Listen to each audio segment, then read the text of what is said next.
Oh my fucking god, chat. What a nightmare. What a nightmare. Ugh. I have a story. Actually, I have two stories to tell you today.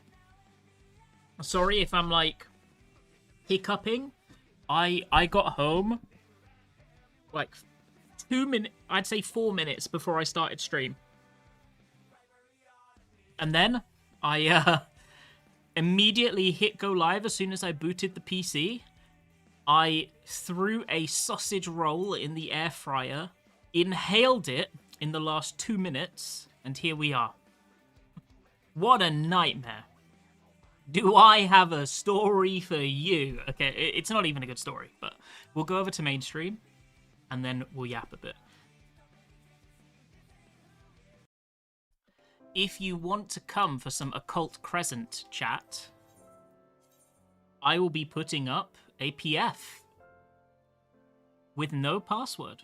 You're very welcome to join if you want. Okay. Can you all hear me okay? We all good? Hello yourself. I hope you're all doing well. Yeah, Savage, just a day away. If you want to do some occulting while we yap on Chaos, there is a PF up. I'll leave it up for like 5 minutes. So, you've probably heard before that it's always grey in the UK, right? It's always grey. Always mild, never too cold, never too warm, always grey. What I've learnt many times in my life, and especially over the course of today, is that is by necessity, not just because.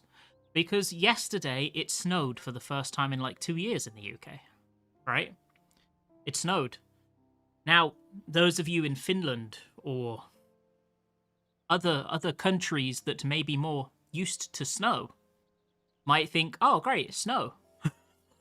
Well, we got 1 inch of snow where I live, and everything has gone to shit. Everything has gone to shit. Everything. So I ordered all of my prog groceries like 4 or 5 days ago, and they were supposed to arrive yesterday at 11:30 a.m. And the first hint I got that something probably wasn't going well was an email I received from the grocery store saying, your order is going to be delayed by 4 hours. Don't worry, you'll still be getting it. Bear in mind that this is like the grocery order for the next 2 weeks, and I have almost nothing left in the house. So without it, I cannot prep food for prog. And I'm like, that's fine, no worries. We'll wait the 4 hours. We waited the 4 hours, didn't show up. Waited 5 hours, didn't show up. Waited 6 hours, didn't show up. Waited until 11 p.m, didn't show up. So it gets to this morning, and I call the store the moment they open at 8 a.m. The second sign that things weren't going well is what I got then, when on calling them, I got put into a phone queue, and the little AI robot lady voice told me that there are a lot of people in queue, so please expect wait times of up to 15 minutes to get spoken to by a human being. I was like, okay, right, there's something going on now. This might be problematic. I get told, when I eventually get through to a person, okay, so your groceries should come today, but we cannot guarantee they will come today, unfortunately. And I'm like, okay, can you tell me when they would come today, if they would come today? And they were like, we cannot tell you when they would come today. Why don't you wait for a few hours and see if you hear from the store? And I'm like, oh, for fuck's sake. Okay, so I wait a few hours. I wait until 11 a.m, so I give them 3 hours to, like, email me and give me a time frame or anything, right? I get nothing, so I call again. There's still no update. They can't tell me who is handling the order. They can't tell me if the order will even come today or not. So I'm like, okay, just cancel the order. Refund me. And they're like, okay, we will refund you. And I'm like, I'll do this myself. So I suit up. I put my coat on. I get the shoes on. The store is about a 40-minute walk from me. And I head out. And it's there that I realize that the roads are all really icy.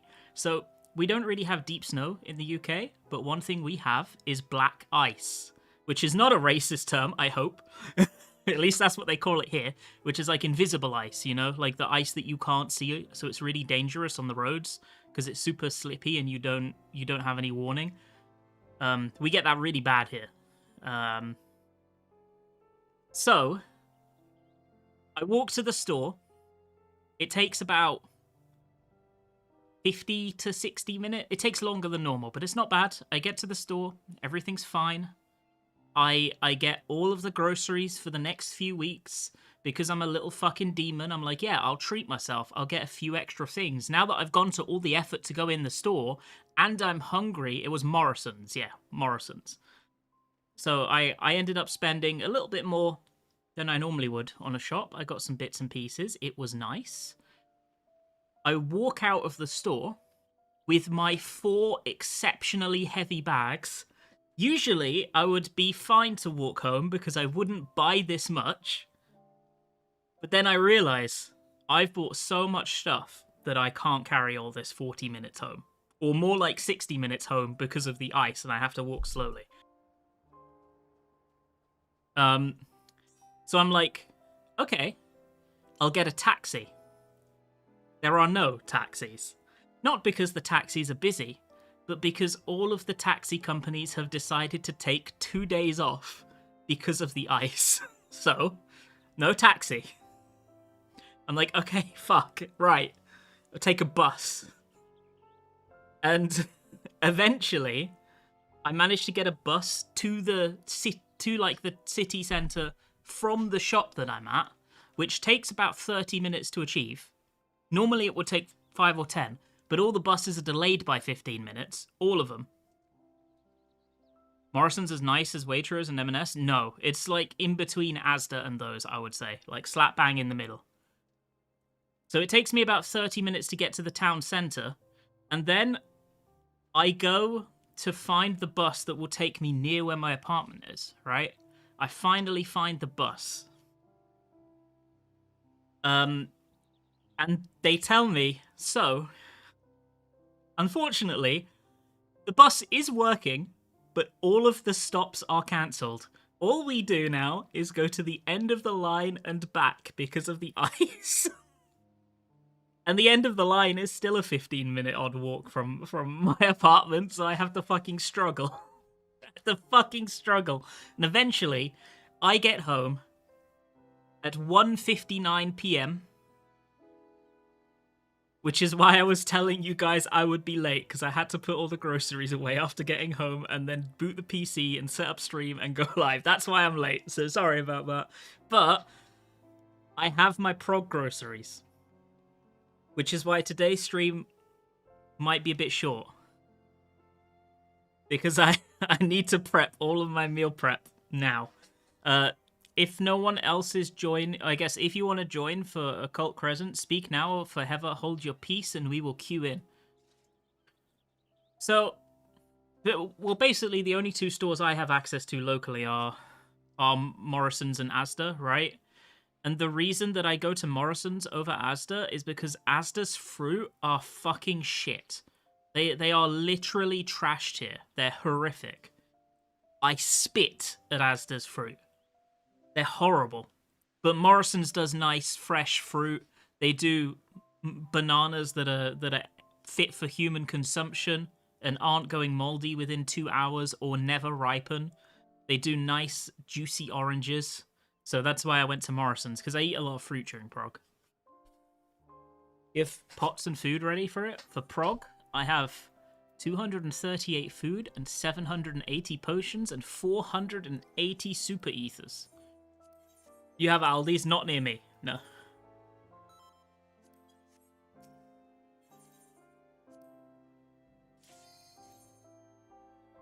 So I bought a load of stuff. I'll tell you what I've got planned for prog, okay? I've got my tradition that I always do in prog is I always make breakfast burritos as a bit of a treat, right? So the first thing is I got all the ingredients to make breakfast burritos, like sausage, bacon, eggs, hash browns, all that, tomatoes, all that kind of stuff to make in breakfast burritos. They're going to be very nice, very lovely. I always make way too many, and I like freeze them, so then they normally last for like 2 progs, if I'm going to be honest.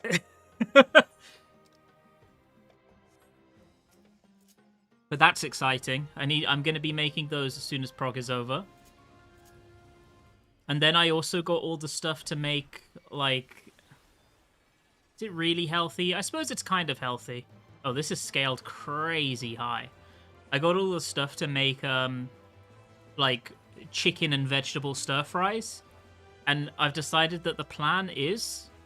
I'm going to make all the... Like, cook all the stir-fries and put them in, like, those plastic pots. You know, like the cooking pots.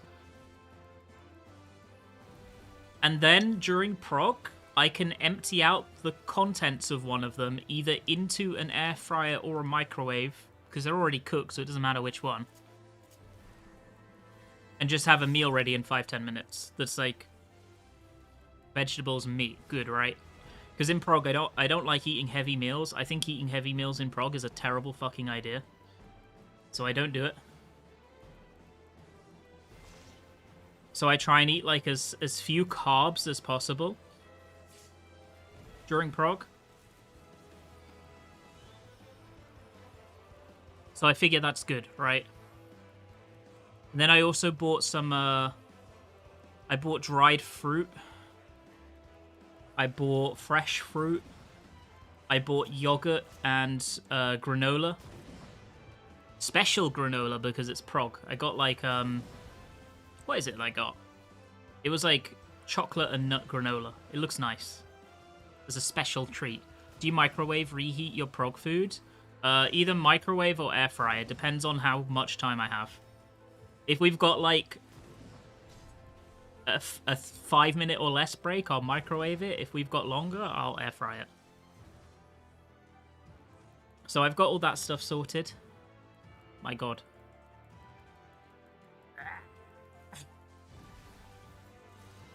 I'll be cooking it all after stream. I need to prep it all. So that's fun. And then the other story, which I think I just forgot to tell you guys. Everyone in my static has known this for like a week, probably like 2 weeks at this point.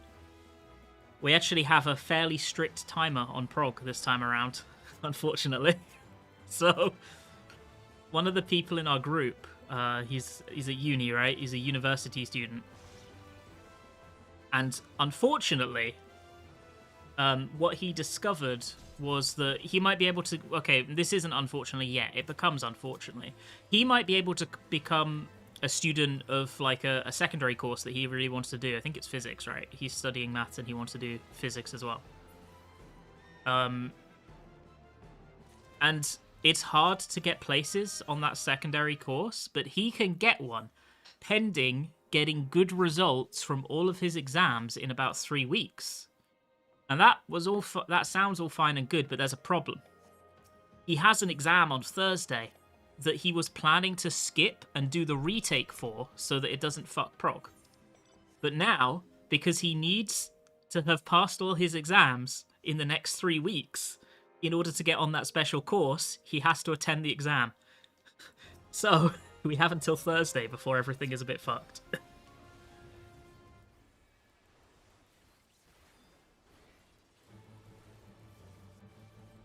Easy? I hope so. I mean, we cleared the last tier day too. Have they studied for the exam? Yeah, he's been studying like all over Christmas. We knew about this before Christmas, like just before Christmas we learned about it. So he's been studying all over Christmas. We basically said, look, I mean, life is more important than video games, right? It is what it is. But you're good. We're happy to do it and not like try and find a replacement. But you're gonna have to like prog until the moment you have to leave, and then as soon as the exam's over, come home and prog again if we haven't cleared. So he's like done all of his studying already. He's like fine on that front. He's prepped.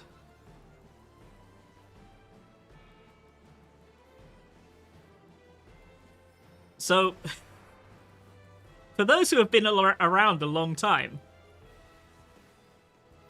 you might remember that we used to have somebody called Kirana in our group, and that's why our group is called Kirana's Tivoli.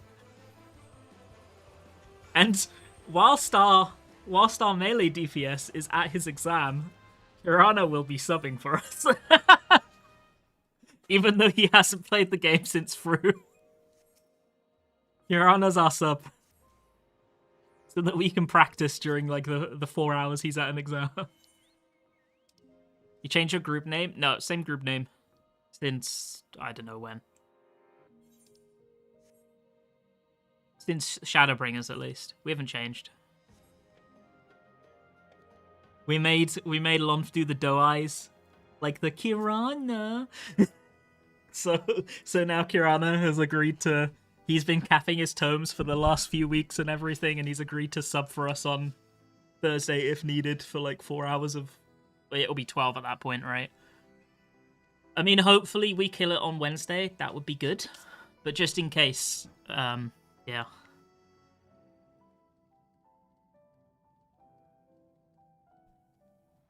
She might have. So it's been a bit of a hectic prog setup, put it that way. Me with the food, and us with our sudden tight time frame. I mean, I think... How likely is it you week 1 on PF? It depends. So PF is... If you get ahead of the herd, winnable. If you don't, not winnable.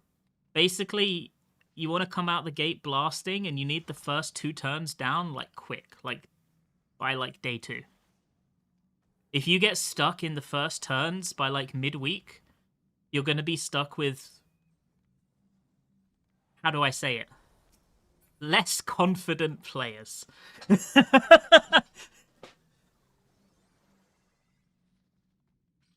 So you need to come out the gate blasting on the first 2 days and really get a couple of floors down if you're hardline trying to get a week 1 in PF. I've never actually done my prog in PF, so I haven't paid super attention to this, but I think what I would do is I would probably be fairly cutthroat on the parties I stayed in. I would probably give every party, like, 4 or 5 pulls, but if I, from those 4 or 5 pulls, didn't think that this party was going to prog, I would just dip and find a new one immediately. If I was, like, actually trying to kill week 1 and, like, being cognizant of the amount of time you have, I would probably be a bit cutthroat in that regard.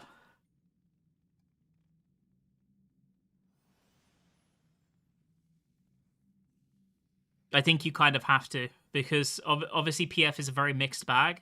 You get a lot of players that are perfectly capable, but those players might be with players who are very incapable, or you might just get bad groups, and it's okay to stay in them for the vibes, but if, like, prog is your goal, you might have to do a little bit of hopping.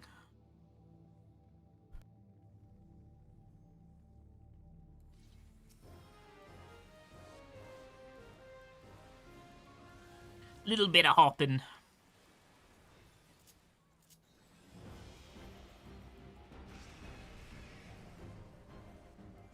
Something about this tier is giving you a bad omen. So, I'm not 100% sure.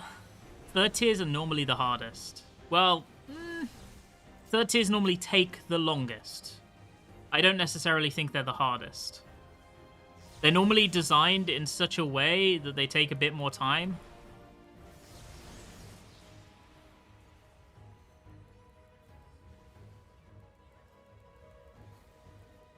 But whether that's true or not, because the FF14 fight design has changed a bit.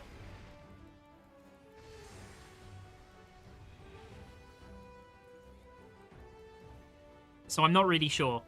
I've also got the same thought in my head as to how this tier is going to turn out in time, because now that we have that fairly short schedule before we have to have a sub for a while, I've also had that in mind, like, quite a lot.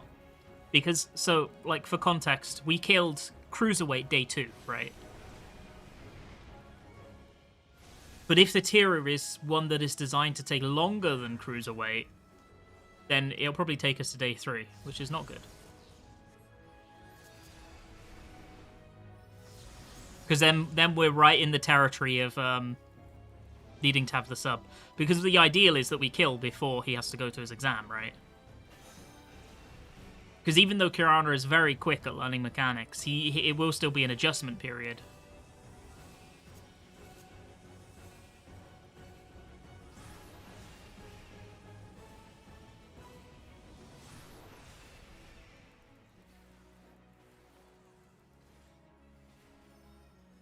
Okay, chat. Really sorry. I need to BRB bio. You guys can res me if I die. I need to BRB bio. It is what it is. I'll be back in like 2 minutes.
Ugh, I'm back. Sorry about that, chat.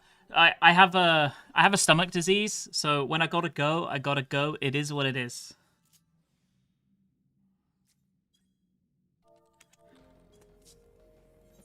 So unfortunate, it would have been fine. I normally would have like planned it around stream, but because I got home so quickly, you know, is what it is. Ugh.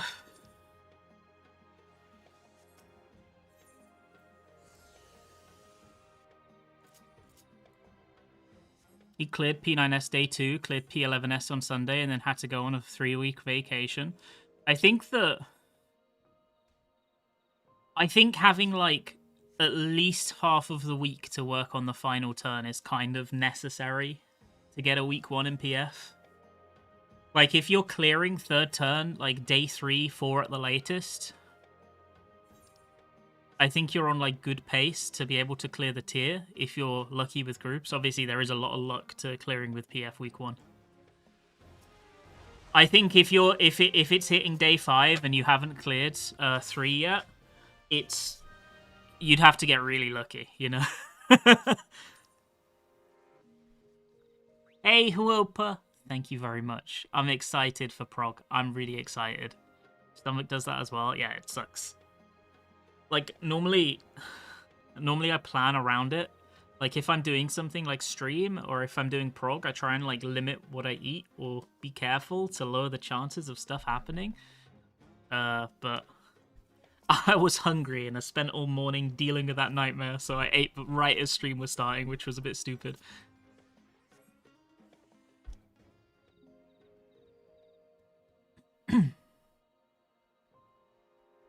You're bad at every tier, but eventually you still clear? Yeah, real, me too. Real. I wouldn't be nervous, like if you want me to be super honest, there is probably going to be a mechanic you suck at. There just is. But luckily, there's a mechanic that everyone sucks at. It might not be the same mechanic. You might suck at one or two mechanics more than some other people in your group.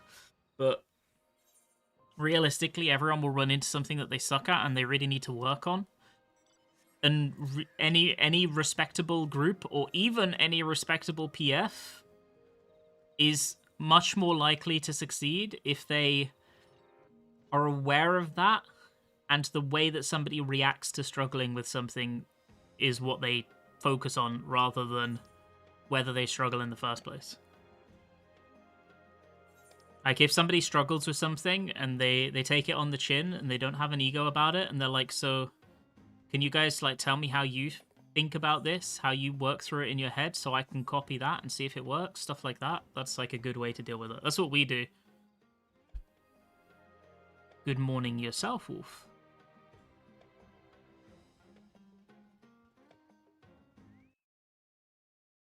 Tell me why SE is still allergic to making a decent Reaper ultimate weapon. Well, they haven't made an ultimate weapon in the last 6 months.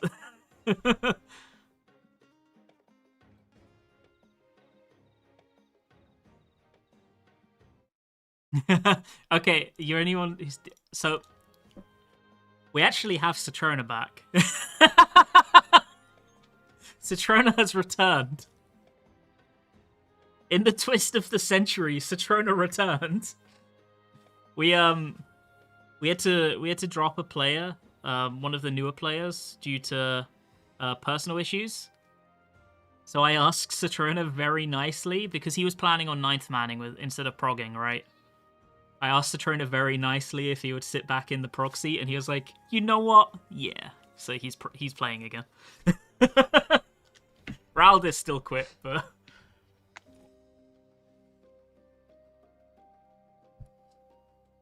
It was like, we can either recruit a new player like 3 weeks before prog, or I can get on my knees and do whatever Citrona asks me to do in order to get him to come back. So I did. I went for the latter.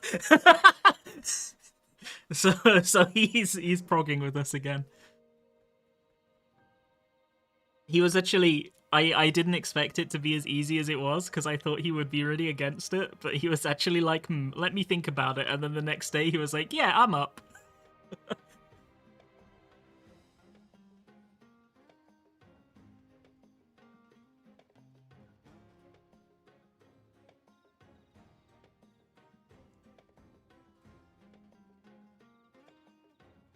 But in a way, I think it worked out well, because, I mean, like, I think when Citrona's locked in, he's like one of the strongest players in the group.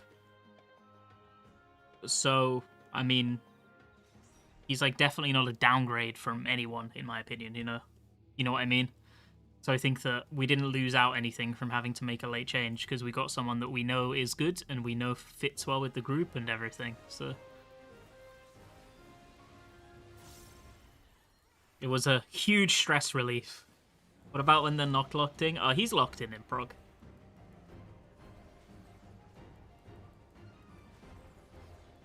This is the first time you could do Savage on content and work took away your day off, so you have to work tomorrow. Oh, that fucking sucks. At least you'll be able to still do it in the evening.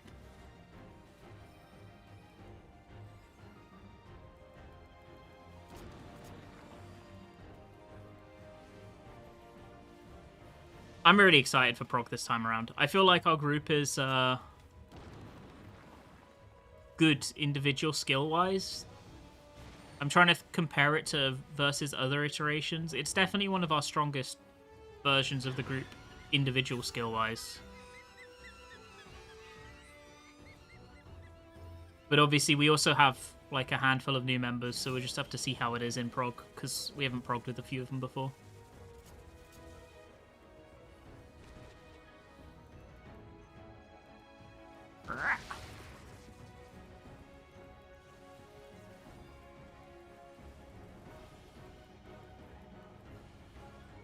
We've got a lot of job coverage this time as well. I think we have the most job coverage we've ever had, which is lovely. I think we can play pretty much. We can field like literally every job with no problem now.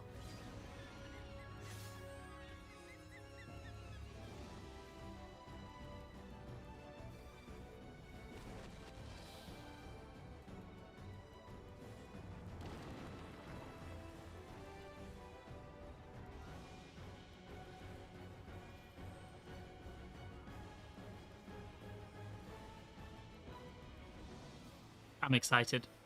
Nice few days of prog on healer. Oh, yeah. Some good fights. Hopefully. Hopefully good fights. Touch wood, touch wood. Hopefully good fights. Please, God, let them be good.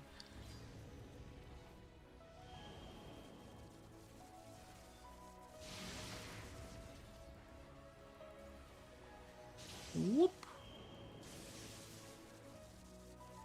Still going to ask for prog? I am still going to ask for prog.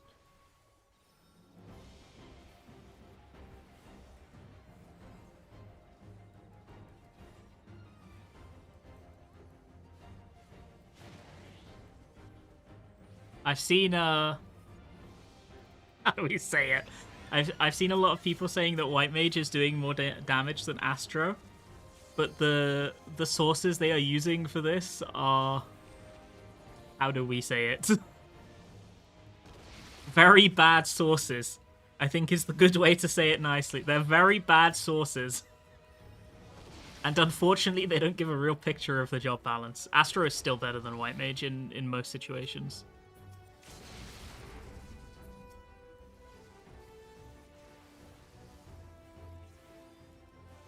Basically, a lot of people are using normal mode logs and the EX Trial logs, where White Mage, at least a few days ago, was outperforming Astro, right? But here's the thing about FF logs. First of all, let's put aside the fact that they're normal mode logs or extreme mode logs of a fight that is built for White Mage aside.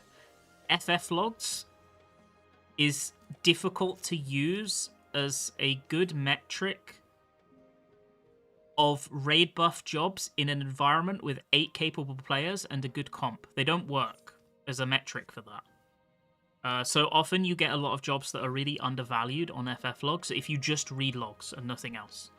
A good example of this is Dark Knight, where Dark Knight ends up being okay, sometimes quite strong, and then suddenly late in the tier, after the groups playing in a very optimized manner appear, somehow Dark Knight suddenly shoots up 1,000 DPS and becomes the unstoppable god. And that's because you get suddenly a wealth of logs of good groups with good comps and good players, allowing those jobs to enter into the leaderboards and play the way they can, right? What you end up with a lot of the time on FF logs is, even in 99 percentile runs, sometimes, especially early in a tier, even in 100 percentile runs, you end up with runs with either a suboptimal comp that don't allow that job to shine in terms of their raid DPS contribution. You end up with a suboptimal comp in terms of some of the players are just not good, and therefore they're not feeding into your raid buffs as a raid buffs job. You end up with a bad kill time, blah, blah, there's a million reasons. So basically, raid buff jobs often get undervalued on FF logs versus what they are capable of when you're playing with a raid buff comp of 8 good players. So,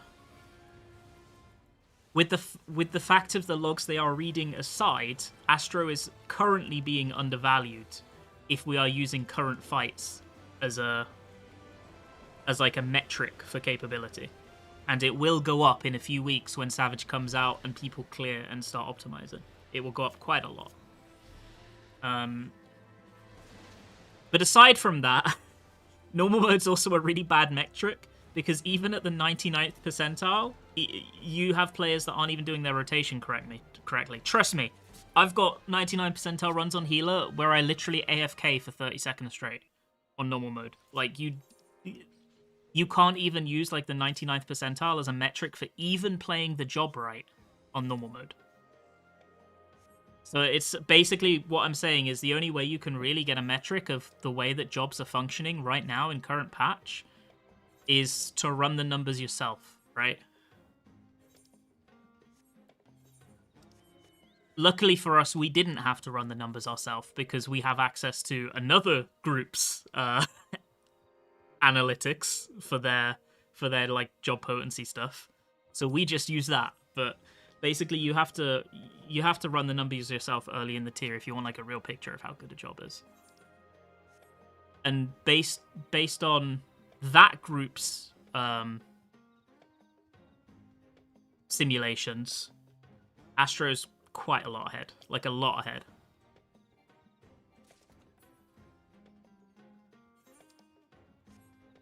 Obviously, none of this doesn't most people who play Astro in normal content don't seem to know what they're doing. Yeah, absolutely.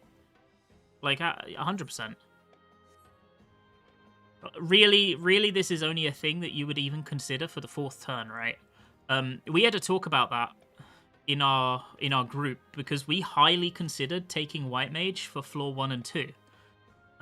In fact, based on the fight design, I'm still considering it because Astro obviously requires, like I said, 8 people playing well, and ideally not dying, so that it can feed its cards and div into raid buff and get full value, right? So if you're doing a clear where, let's say, you have 10 deaths. For reference, our first M5S clear last tier, like our Day 1 Dancing Green clear, we had 11 deaths in that clear. So suddenly, Astro is not playing at full efficiency, and then you have an argument for, well, White Mage contributes all of its own DPS from itself, right? It doesn't rely on people not dying. So then you have an argument for, is that good in turns where you don't need a high level of optimal play, and people will be dying because you'll kill them quick? So suddenly you've got an argument between that job for the early turns. But for the late turns, Astro is absolutely still better.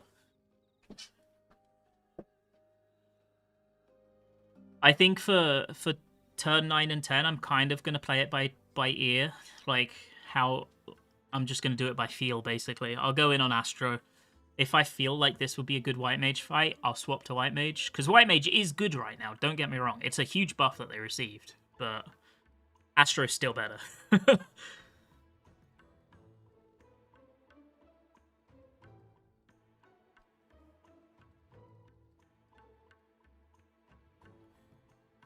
What are your hopes for the overall, not talking specifics here, job overhaul? We're getting an 8.0.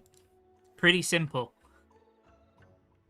The bare minimum I would be happy with is if all the new abilities we get are not styled in the same way as the old new abilities, where what we normally get is we get an upgrade, we get a passive, we get an OGCD, you press on the 2 minutes, and then maybe you get one extra button.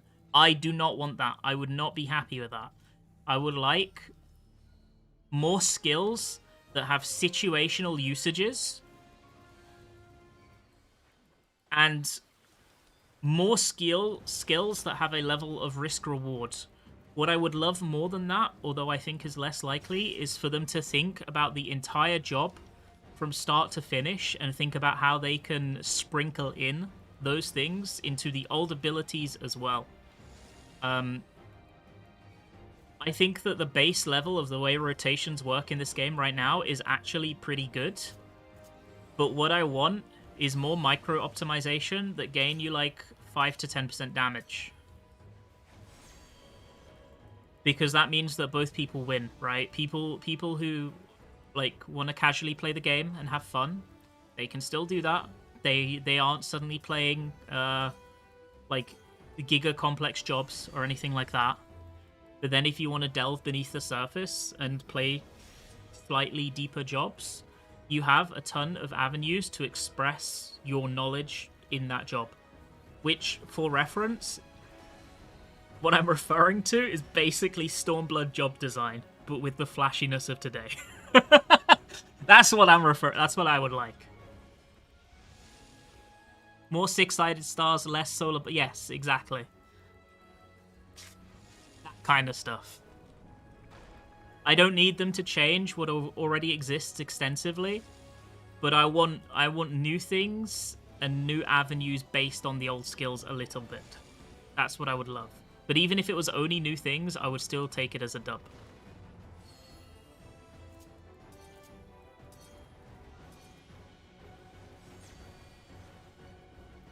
I'm not planning on moving, I'm going to be honest.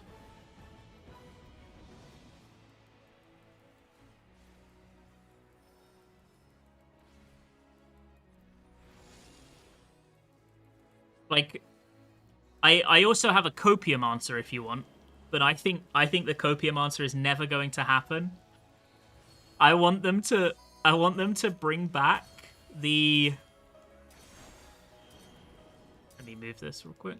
I want them to bring back different burst timings because I really miss having jobs that were 60, jobs that were 90, and jobs that were 2. But I know that's not going to happen. And I think probably for the health of the balance of the game, maybe it shouldn't, but I really loved especially 90-second jobs.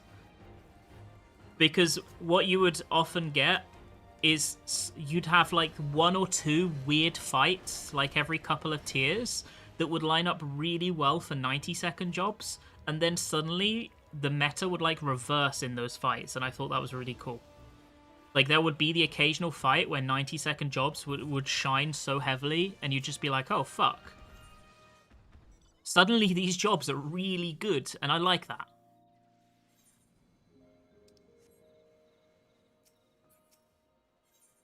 And the other it allowed for like more skill expression as well, because you'd have players in some situations, in some fights, you would have like people would hold some buffs for like 30 seconds to line them all up properly and stuff like that, and it was really cool. I liked it. Even at the time, I was like really against the 2-minute uniformity being added, because I really liked that different jobs were good at different fights. And whilst that still happens a little bit now, if we look at M6 with Viper, I think it happens way less than it used to. I know that this is like a controversial opinion, in fairness, but my opinion is very much that I would prefer if one thing they focused on going forward was making the armory system more accessible, letting people level jobs a bit quicker than they did beforehand,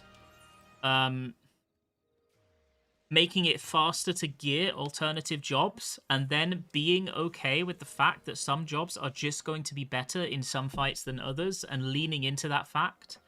Never making it so you can't clear on a job, but making it so that it's okay, this job is 4% better in this fight. That's fine, because another job will be 4% better in another fight.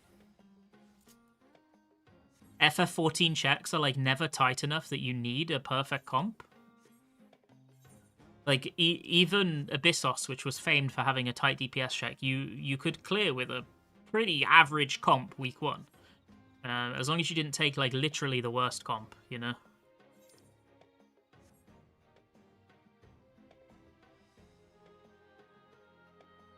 Like Astro and P3S there, that's a cool moment of glory. But I don't think that's ever going to happen. I don't think they're going to shift away from having every job be a 2-minute job now. I think they've kind of designed themselves into a corner regarding that, and it would take a lot of effort to change. And I've kind of made my peace with that. So what I would just take is some rotational avenues for complexity that doesn't like inhibit the base rotation, you know?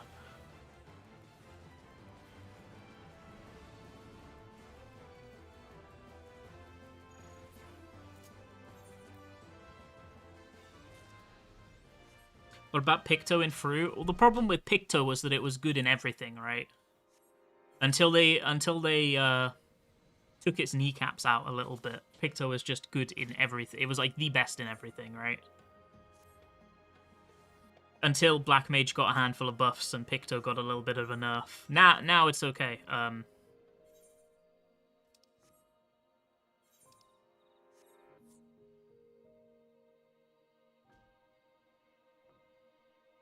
Definitely not the best, but you love White Mage? Yeah, like, I mean, I feel the same way. White Mage is in a much better spot than it used to be.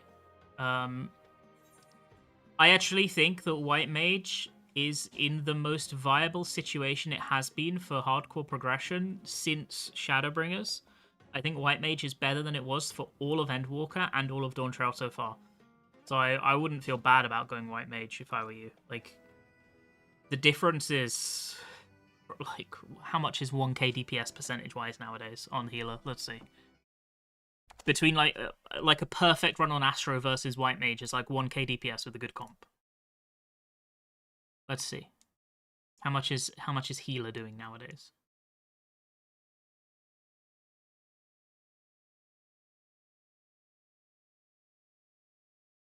Like, about 20, maybe like 20k? 23k raid DPS, 22, 23. So it's like a couple of percent. Well, Astro's like a couple of percent ahead. It's like not crazy.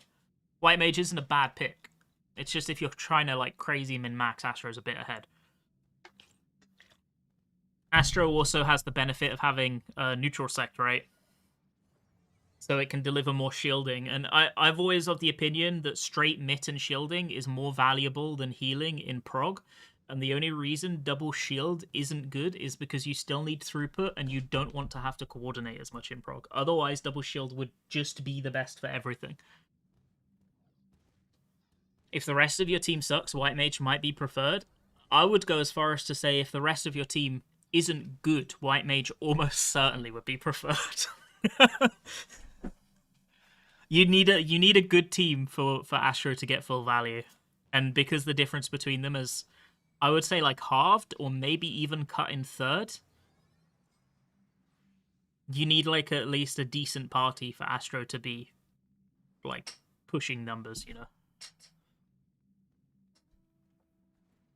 Can we make positionals fun again? I liked getting extra bonuses other than potency. I kind of agree. There's a lot of positional haters nowadays, but I'm firmly of the opinion that positionals are good and they have been better, and that positionals should be incentivized rather than taken away.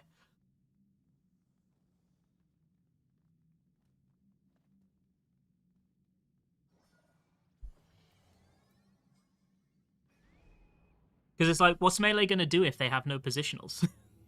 Like, what? Casters have cast bars. Tanks have defensive cooldowns. Healers have cast bars and also healing. Melee have uptime, I suppose, but I feel like Melee would be too easy if they didn't have positionals. And too easy means that most people would say it's too boring.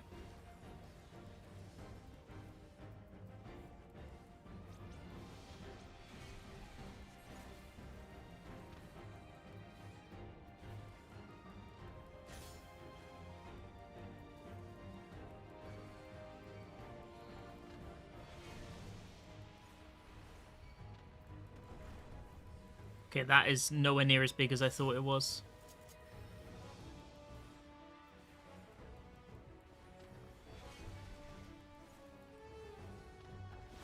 Hate positionals, which is why you play tank. I like melee every now and then. I still play healer followed by tank followed by caster the most. Like, melee is the role that I play the second least, but I really do like it. It feels good when you do a hard fight and you hit all your positionals.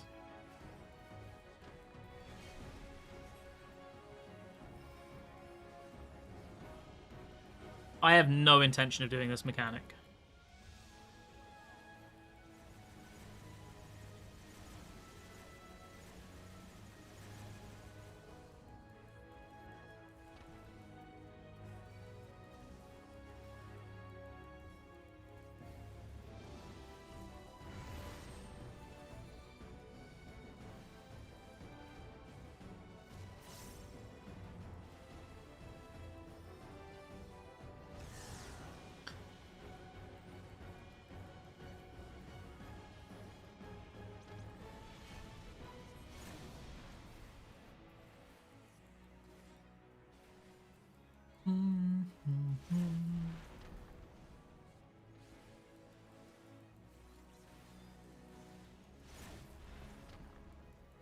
Like here, right? Yeah. And this one is head over here.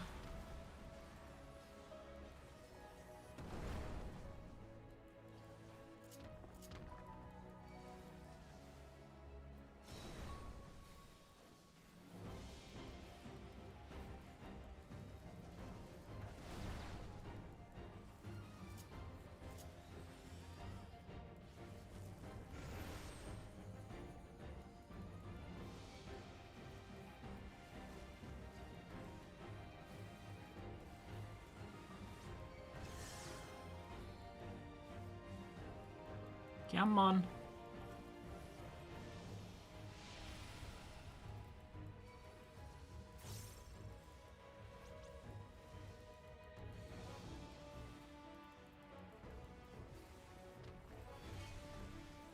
I have no intention of doing this mechanic again. None. In fact, I'll be pressing Hallowed right now.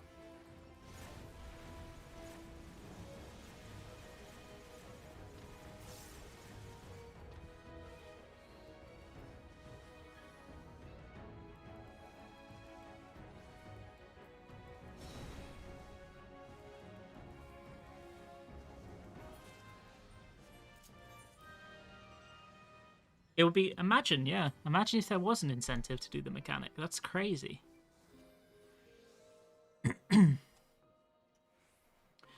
More job stones for the same job? I mean, they could do that. I don't know what they're going to do in 8.0. North Pots? Ooh, I'm on my way. I will do North Pots. I don't know what they're going to do in 8.0. Honestly, have no idea. I do hope that they... I have hopes that they will deviate from the standard leveling system. Like, that we won't be getting level 110. They seem to have been hinting at that for quite a while. In fact, even before Dawntrail they hinted at that. Which means it has to be at least a long-term consideration.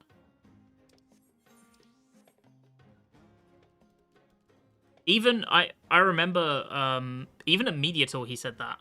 Somebody asked, one of the journalists asked about plans after Dawntrail, and I'm trying to remember the exact wording, but he said, like,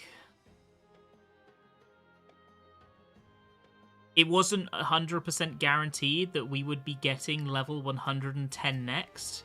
They might try something new, is basically what that's like the TLDR of what he said, but he didn't, like, elaborate at all. And then he's been talking about it recently as well.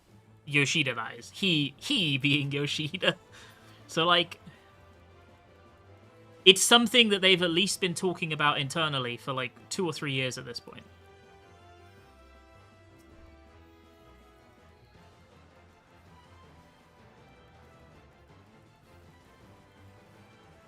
But what form that takes, your guess is literally as good as mine.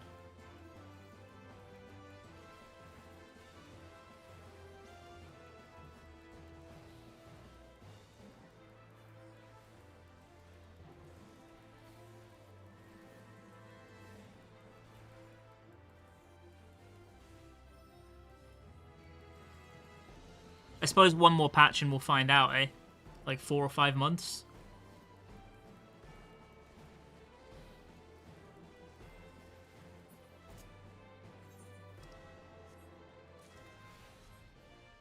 No potion! No pot for me. Smudge. Would love no more levels. There's like a bunch of things they could do, right? I don't really want them to, but maybe they do skill trees. Maybe they do like some kind of mastery system akin to Guild Wars. Again, these are like all things that I don't see as necessarily likely, but they might do. They might have an adjacent leveling system, or they might have like advanced jobs. I have no idea. No idea what they're gonna do. There's a load of shit they could do. Maybe maybe like the thing that they're hiding is that they're gonna start introducing advanced jobs, and those will have new rotations and will like combine skills from previous jobs or some shit. Like, I'm just making stuff up. We all are at this point, right?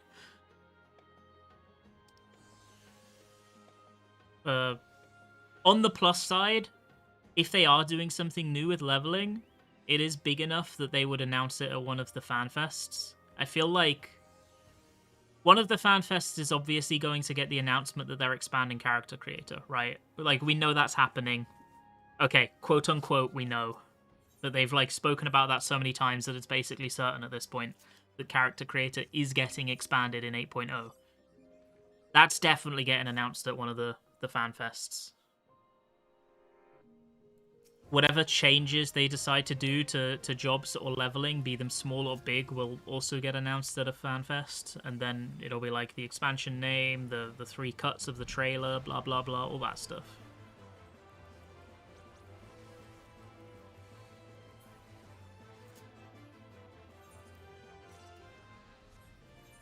The butt slider is being introduced.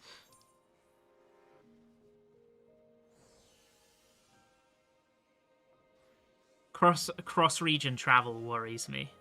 Even not just cross region travel.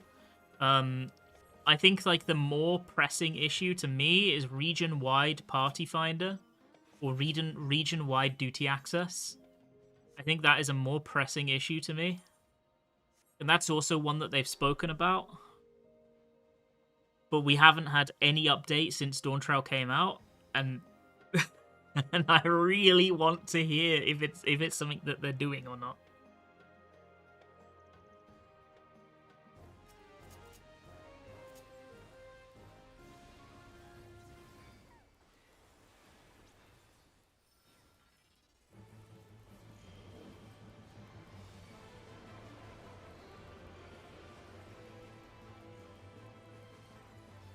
Why would it be an issue?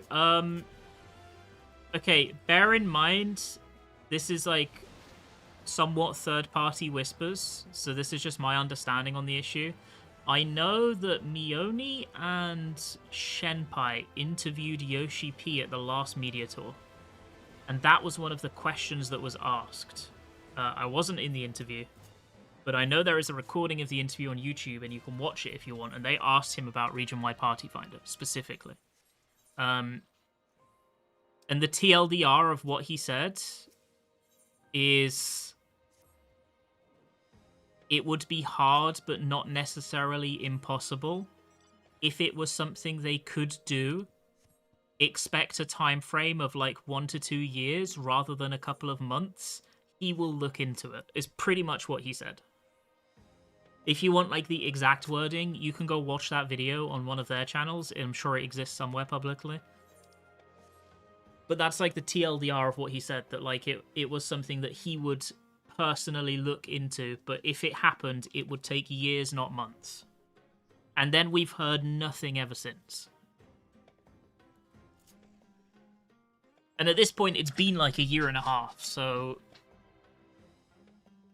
I could see if it is a thing that they worked on and decided, yeah, we can do this, that it's like an 8.x thing.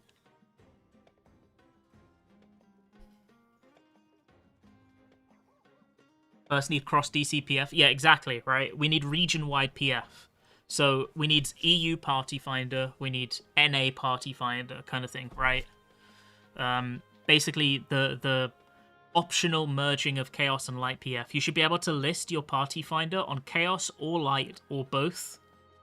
And players should just be able to join the party from either and funnel in to a duty from either without having to leave their homeworlds. That's how it should be, right? Pretty simple.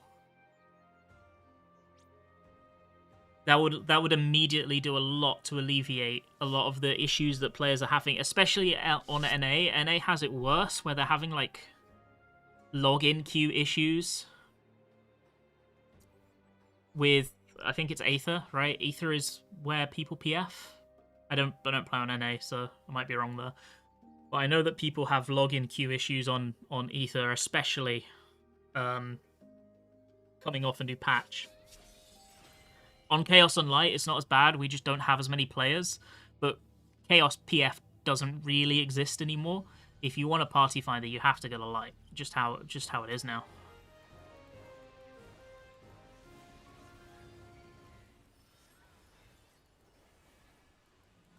Yeah, we have that too, basically. But with Chaos being the one that's dead, you can't really PF on Chaos.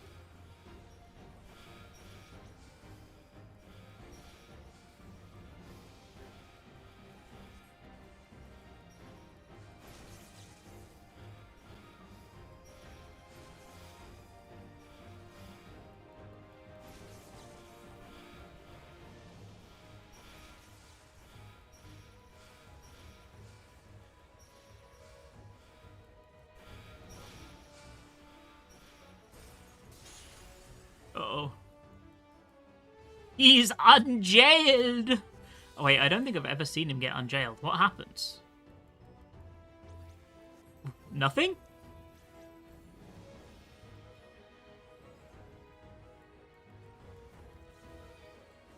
You wipe? What do you mean you wipe? We're not wiping right now. What? Oh, if he gets the cast off, okay.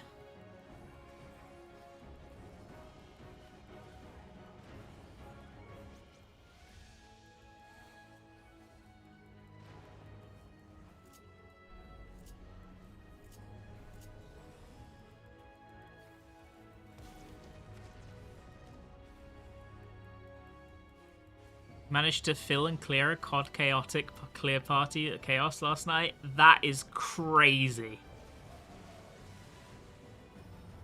That's impressive.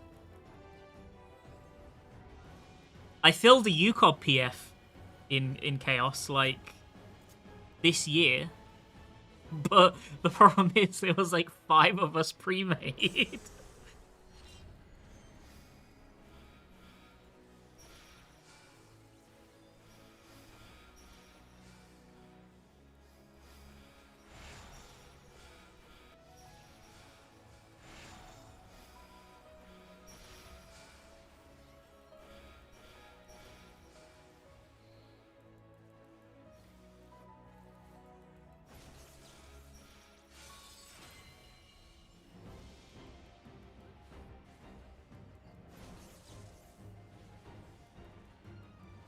Let's do this together, bro.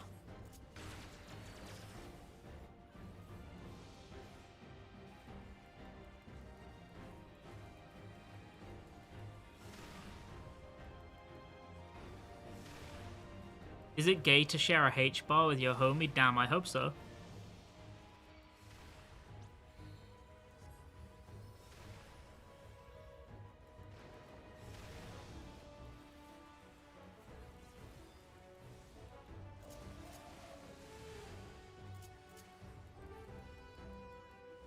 Ba-da-bum bum. Ba-ba-bum. Ba-ba-bum. I'm gonna be so annoying during M10 prog.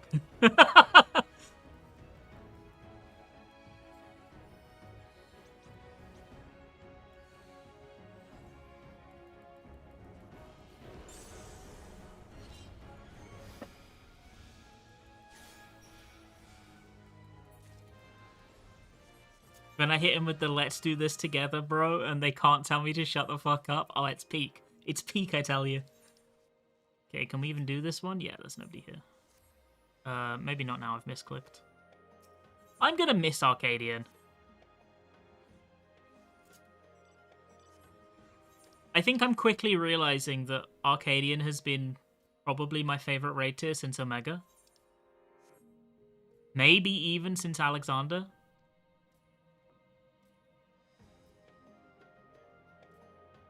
Just because all the fights all have peak OSTs, they all have peak characterization. Even though some of them I think are not super strong mechanically, a lot are, but some are still kind of weak mechanically.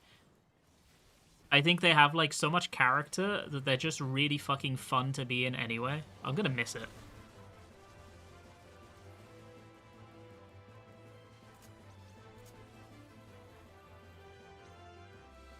I'm an Arcadian Glazer for sure.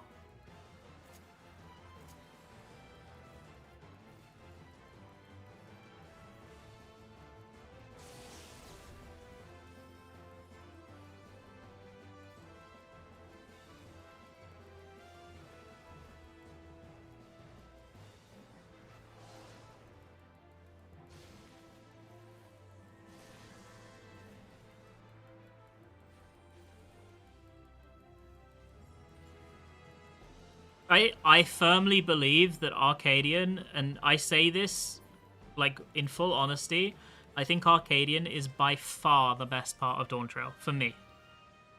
Like, not even close.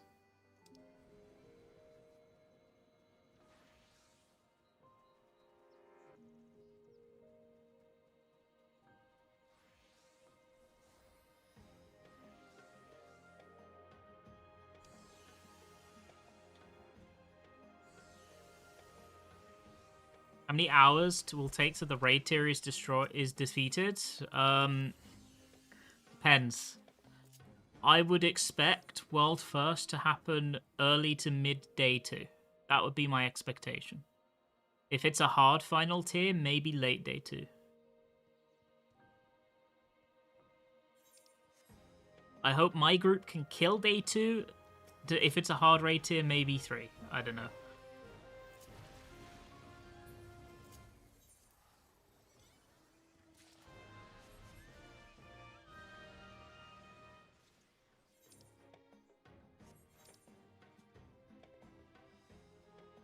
It would be funny if it takes longer than Fru, actually. That would be fucking funny. Holy. Holy. Yo, Aruna, thank you very much for the raid, boss. How was your stream? I'm not gonna lie. I'm having a short stream. I'm gonna be real. Prog tomorrow. How was your stream? No QQ. No, I'm sorry, no QQ. It's fucked. Didn't Wicked Thunder get cleared by afternoon of day 1? Yeah, Wicked Thunder was like 12 hours or something? 12 or 14? I don't remember. And you got 2 or 3 hours of sleep? Jesus Christ. Yo, did you not reset your sleep schedule? What the fuck? I've been getting 8 hours a day for the past like 3 days and waking up at 8 AM. I'm ready.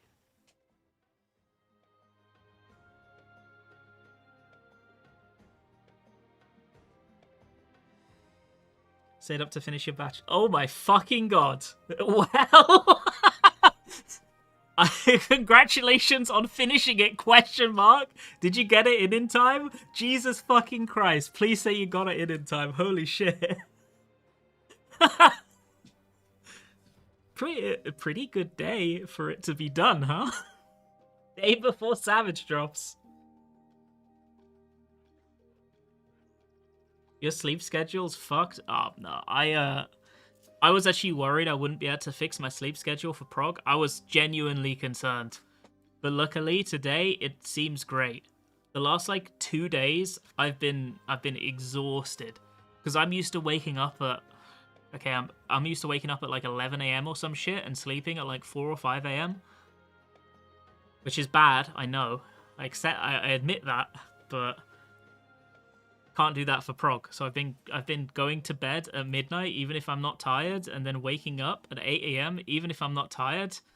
And Jesus Christ, I've been sleeping like 3 hours a night. But last night I slept the full 8 and it was fucking good. I feel like a human being again. Won't be able to go hardcore this tier. You have 2 exams in 10 days and so much to prep. Oh shit. Good luck, I hope it goes well. I mean, IRL's way more important than Progging and Savage anyway.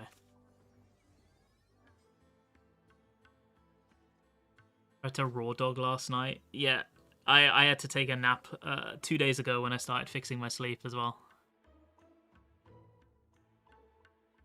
I did like 2 hours in the night and then it got to midday or 1 PM and I was so sleepy that I genuinely couldn't cope, and I took a 40-minute nap and it sorted me right out.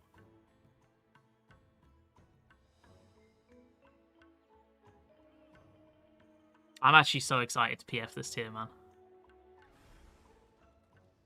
I think I might go in week 1. I normally don't do PF until like week 2 or 3, but I think I might go in as soon as we clear and I'm like done with the work after it.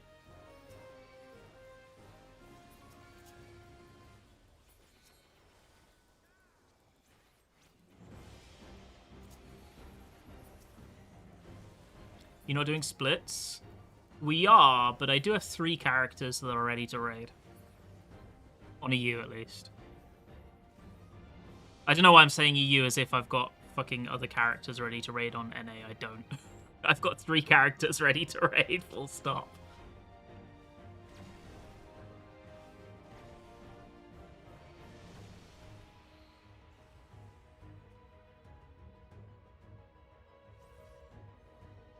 One sec. Okay, sorry, I was checking something.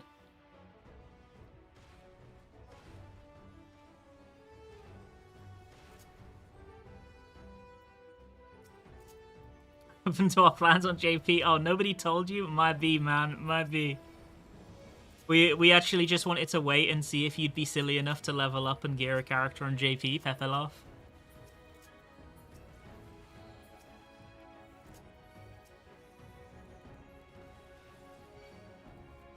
It's over. Yeah, NA is fucked at the moment.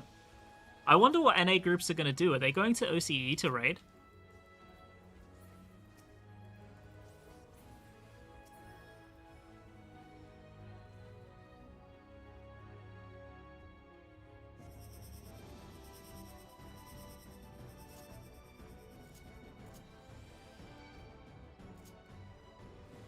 I'm just going to stand here.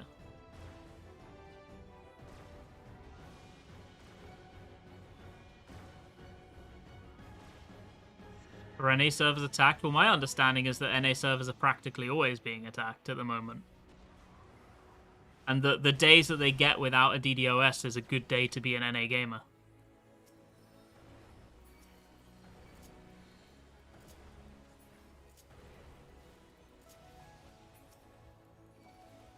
What is exactly the reason we can't DC travel between EU and NA?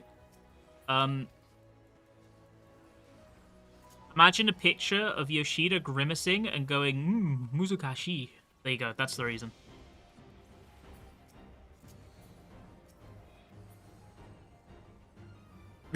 that's the reason.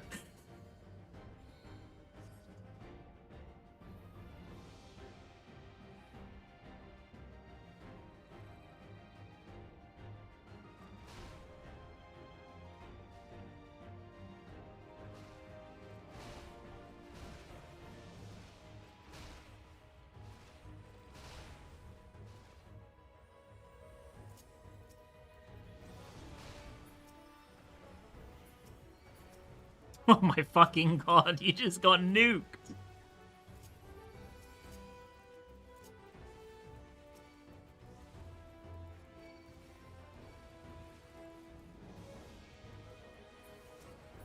I really thought that the NA connection issues would be sorted before Savage. Maybe that was very naive of me, but I really did. You know when they did like a maintenance to fix, well, we presume to fix NA, and then there were no DCs for like a day? I was so convinced everything was sorted. The fact it's gone on this long is like so bad.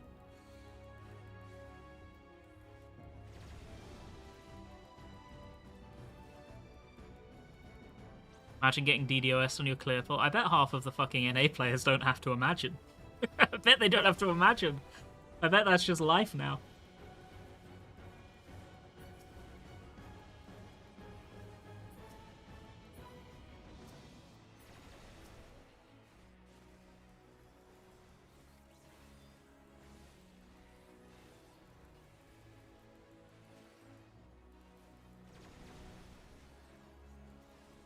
Can you rage on this? See, I want to see what happens. Okay, I'm going to give you a crazy guess. This is a wild prediction. I think it might kill you.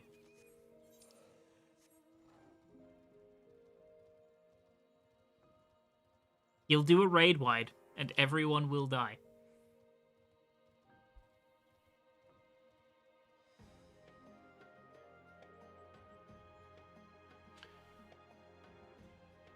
I wonder what's even happening with the DDoS. Like, is it a targeted, like, DDoS attack by an individual or a group or something? Or is it some weird routing issue that the incompetent ISP company cannot be asked to fix? Like, what is even going on? You know? I'm not going to pretend to be technically knowledgeable about the subject. It's just crazy that it's gone on for so long.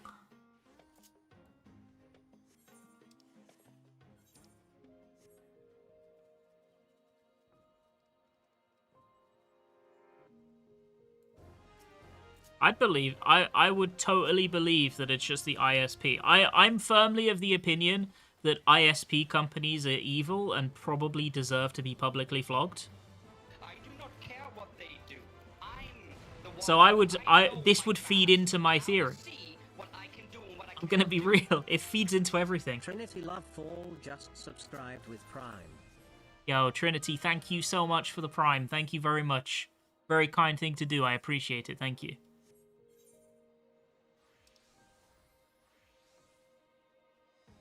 That's a no-brainer. All ISPs are the devil. Yeah, I fully am on board. I believe you. All ISPs are the devil.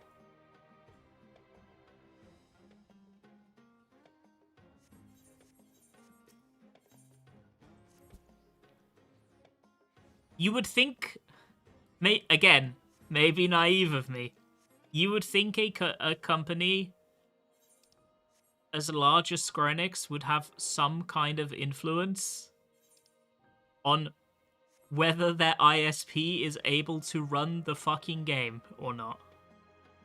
You would think that.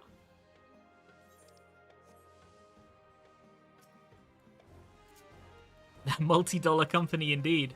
I mean, in some worlds, I'm a multi-dollar company too.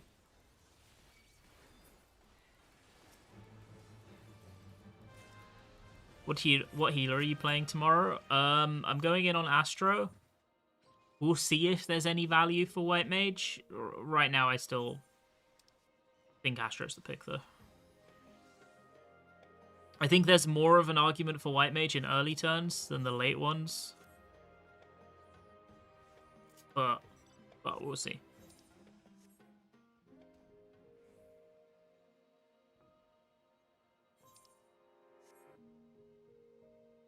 Multi-dollar equals $15.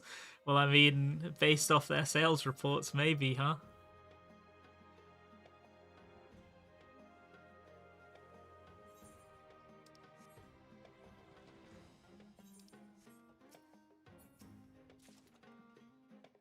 Does Astro have more mitt? Yeah, it's got neutral. Neutral sun sign.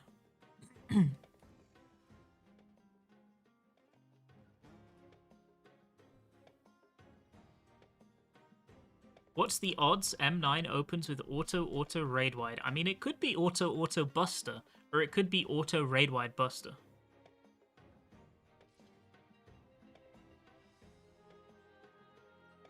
Don't let normal mode FF logs or Doom Train FF logs debate you. Astro's still doing more damage in a good comp that is playing well.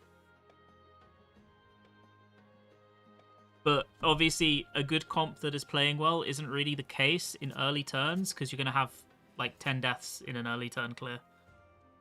So that's why White Mages still value on early turns.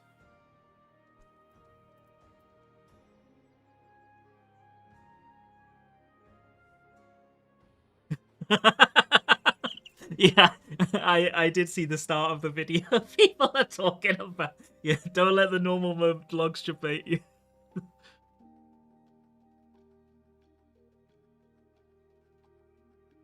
Don't get me wrong, White Mage is fine. White Mage is in a better spot than it's been in a long time, but Astro is still Astro.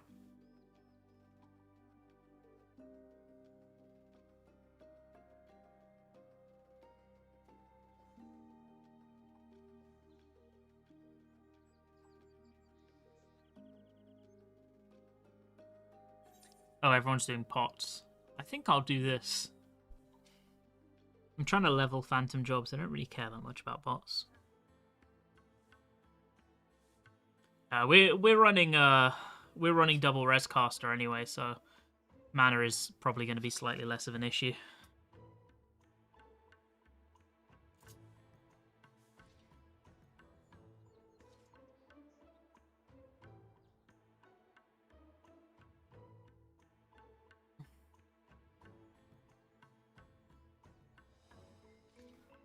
Army and Scholar Child. I'm gonna be real. If we're bringing a White Mage, I'm fucking playing it. I'll fight him for it. I like White Mage.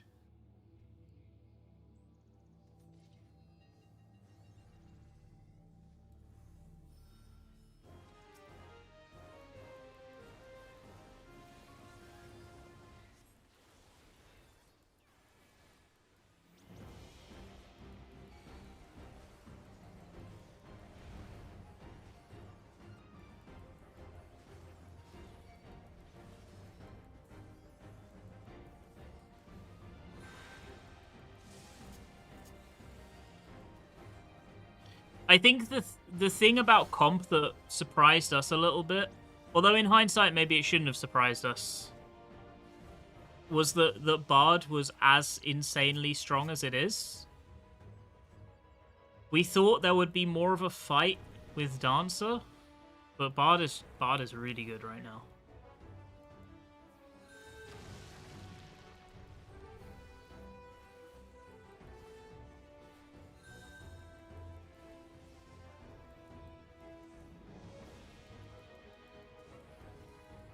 What comp? Well, for 4th turn at least. I can answer for 4th turn. Dark Knight Paladin, Astro Scholar, Monk Ninja, Bards, Hicto unless fight design heavily favors Black Mage. We're like running 2-minute comp basically.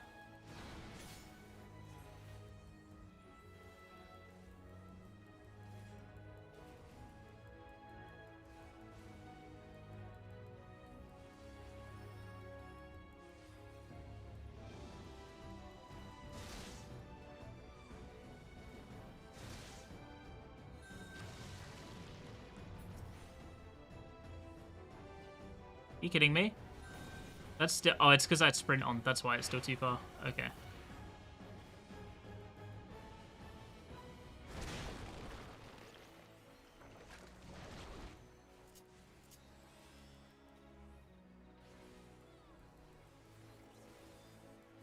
We still get... Wait, Lump called the tea lady? We still have the tea lady. We do. We still have the tea lady. We have 2 completely new players and 1 who was in the group but didn't prog with us last time because he was sick. Because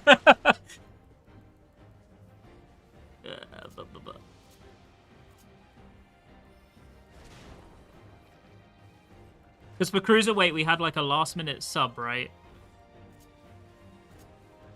Basically, our caster got sick, like really sick, and he wasn't able to prog. So the day before prog, we found us up. It was turbo sketchy actually because we picked somebody up who we had never played with before, and who hadn't done any extensive hardcore raiding, and we were just like, it'll be fine, right? It was okay. They're great, but now we get to prog with the guy that we had intended to prog with before.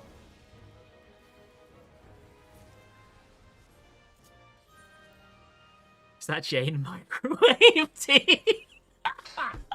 I need to screenshot this. It is Jane microwave tea. Yes, I'm screenshotting that and sending it to her. She'll like that.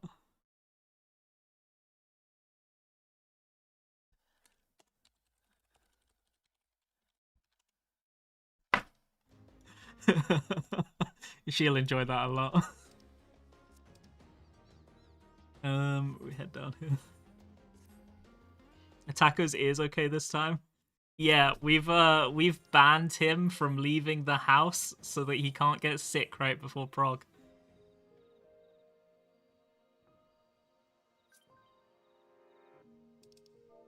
What is this? Oh my fucking god. Oh my fucking god.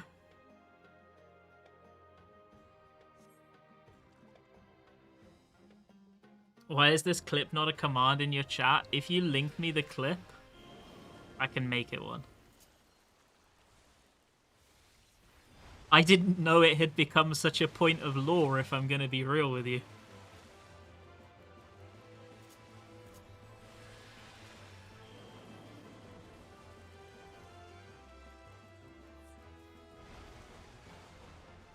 We stay in. What does this steadfast stance even do? Let's see. When targeting a party member, rush to their side, granting both you and the target steadfast stance, which is a 10% shield. Oh! That's cool. That's actually cooler than I thought it would be. I thought it was just a shield for you. That's how I've been using it.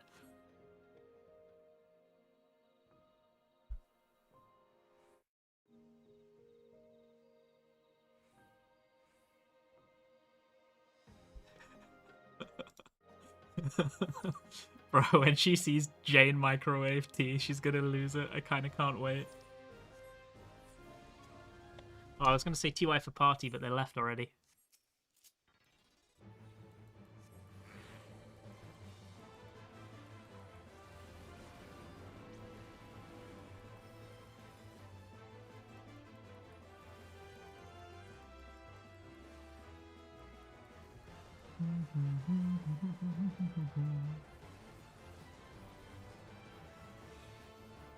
Bada bum bum bum bum bum. Oh, so that's why I'm gap closing. Obviously, because it gap closes to whoever you're targeting. I did see that is the fish discovery still taking place? It's been like weeks, right? Isn't there one fish that they've still been hunting for? Unless they found it in the last like 2 or 3 days.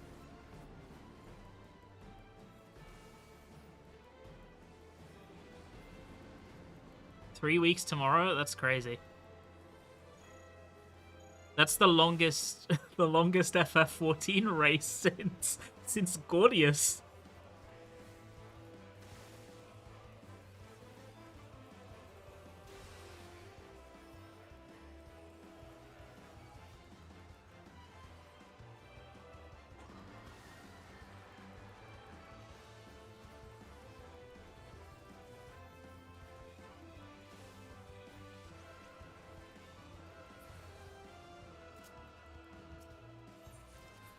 Okay, we're nearly halfway to max level.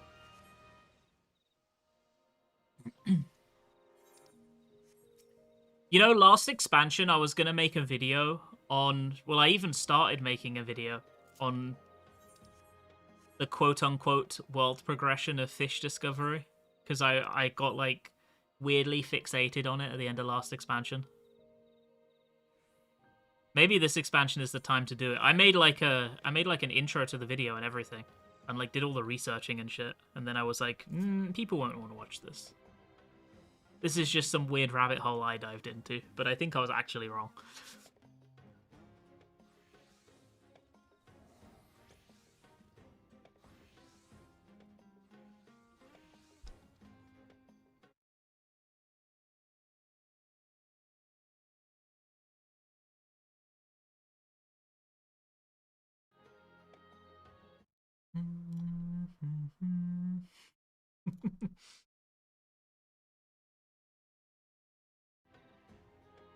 You'd reach out to Fruity Slants. I did. Yeah, I did. He said he'd be up to help if I decide to do it. I did. He did say yeah. I still have like a first like 6 minutes of the video like in a file somewhere, and like a script somewhere on the hard drive.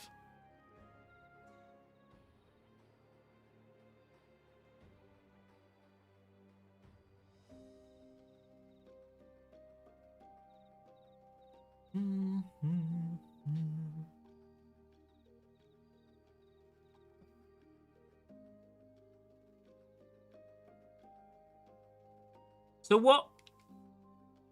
You guys know what fishing hole it's at, right? So what the fuck is that? What is the reason it might take so long? As somebody who has a cursory understanding of fishing.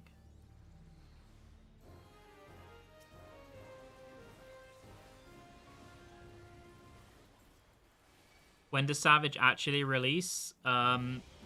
It releases at, I believe it is 10 a.m. GMT tomorrow.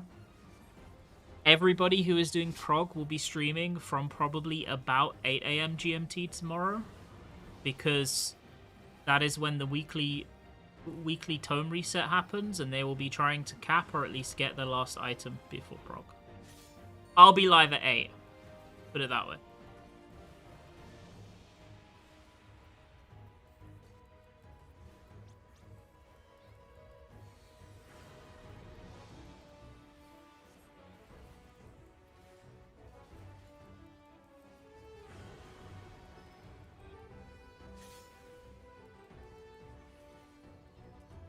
There are a lot of rare fish this patch, so testing was spread out. Oh, okay, that's cool.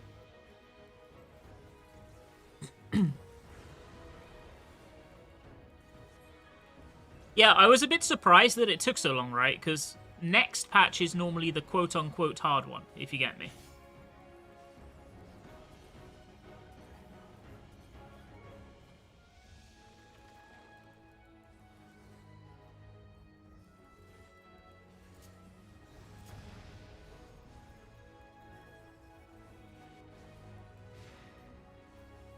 Bum bum bum bum ba-dum bum.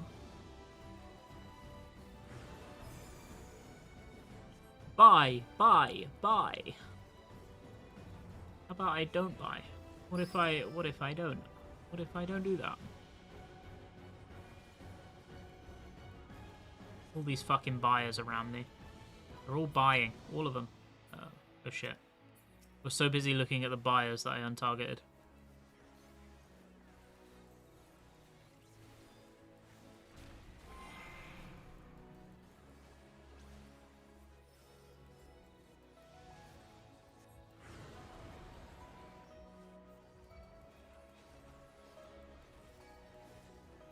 There might well be a patch tonight. I don't remember. I didn't look.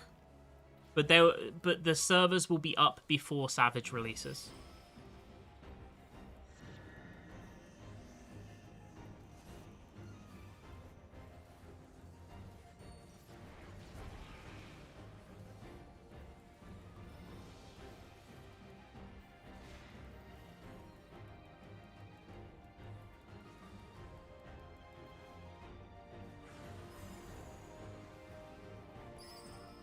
Bum bum bum bum.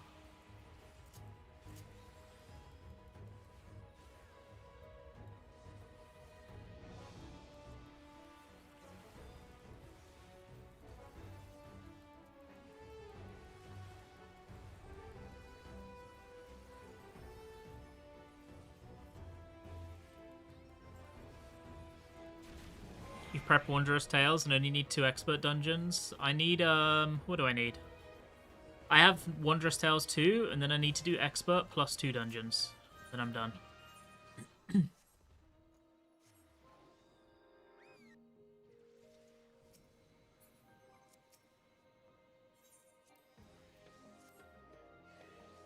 It's actually the most relaxed dungeon farm yet. Kinda poggin. Last time I basically had to cap. Remember, gamers, don't do your expert roulette today. Don't do it. Don't do your expert roulette today. If you are playing from server up.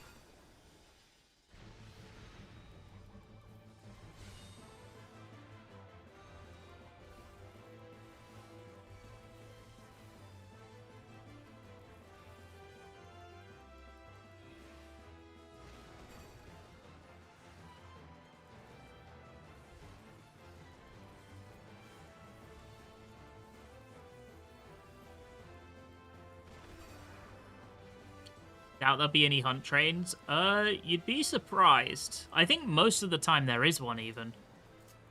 At least on EU, most of the time there is one.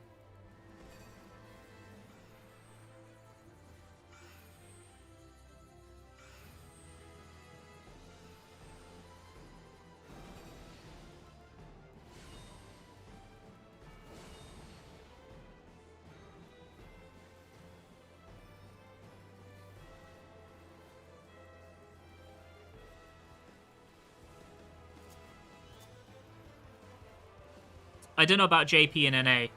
Obviously, it's like late for those guys, so probably less likely. But EU definitely does have a hunt train between Weekly Reset and Savage, like fairly consistently.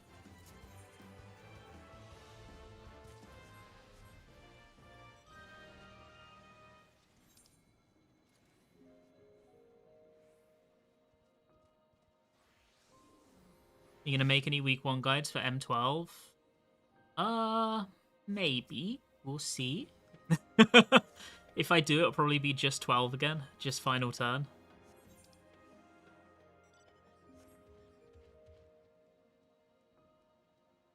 I guess I kind of... I suppose Hector probably won't make an M12 guide week 1, so I probably should. So at least there's something that's, like,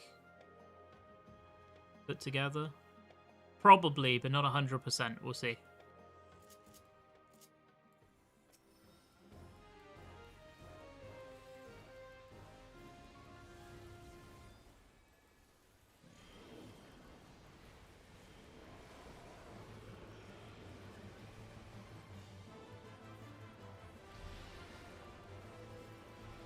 I suppose it depends a bit on the fight, right? If it's a spread stack pairs fight, which I don't think it's going to be, then maybe not. If it's a trio fight, which I think it will be, then probably.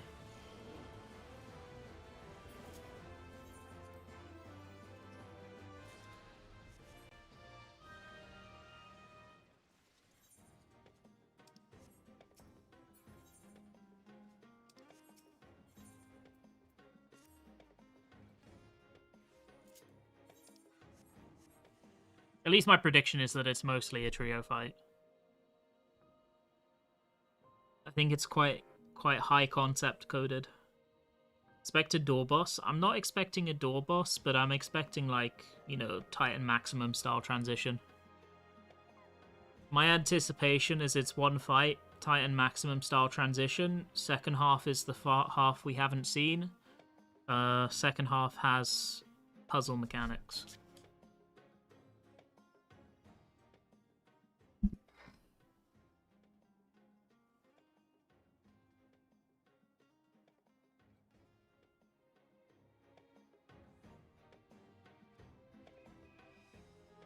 It's gonna be Echo Natural Alignment. Is it Echo Natural Alignment? I can't remember. Yeah, I reckon the transition's gonna be like, I don't want to put a minute on it, but I reckon like 70 to 60% boss HP is gonna be a transition. This is all just me making shit up. That's kind of the feeling I get.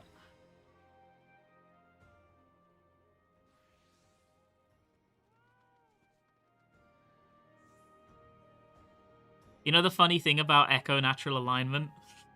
That's our strat. It's not Echo strat. It's our strat.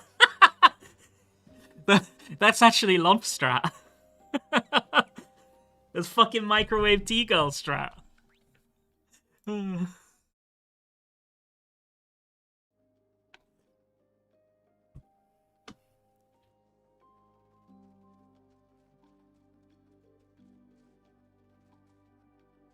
The story is literally, I said, Lumph, how do I make this more PFable? And she was like, give me a minute. And then 10 minutes later, she comes back with some images and said, you could do this. And then I was like, well, it's kind of based on what Echo were doing, and I would feel bad not crediting them, so I called it Echo. That's why. That's how that strat happened. It's literally Lump strat.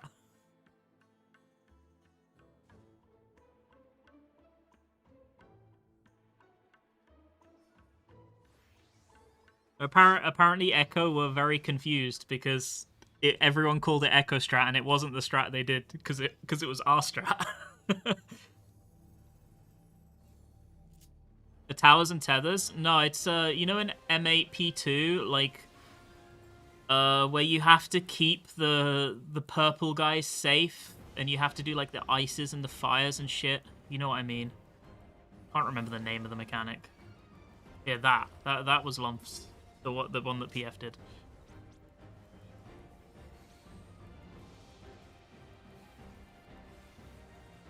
Yeah, the ice and fire bait. Yeah.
Pope Echo doesn't skip this tier.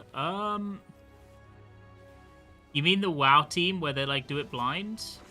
I'm pretty sure Neverland in association to Echo isn't a thing anymore. I don't know the exact details.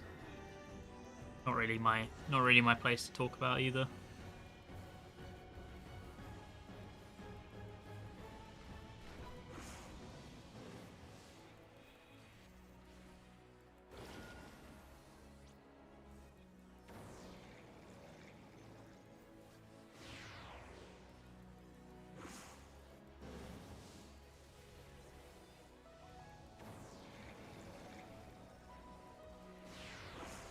No, I got clipped. Drama? No, not drama or anything like that. It's just like not my business, you know. Don't really want to talk about other groups' business. It's like not my business.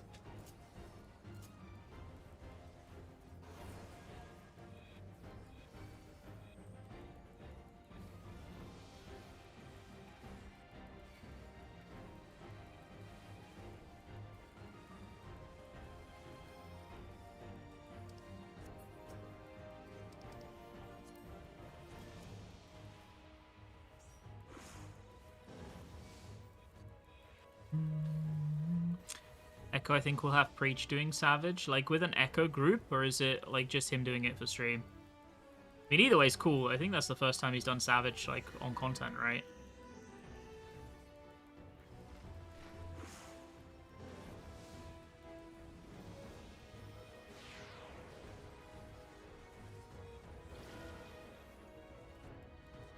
But he won't be streaming it? Ah, I see.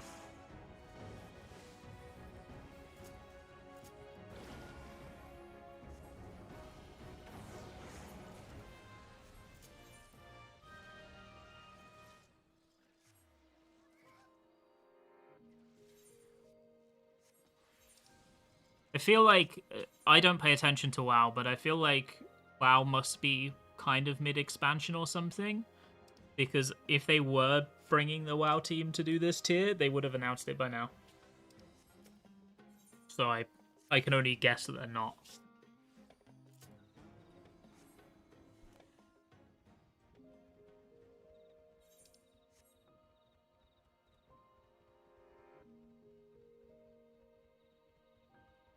Very end expansion. So they're like done with the raid tiers and stuff. There's like nothing. Okay. I have no idea about what's going on with WoW.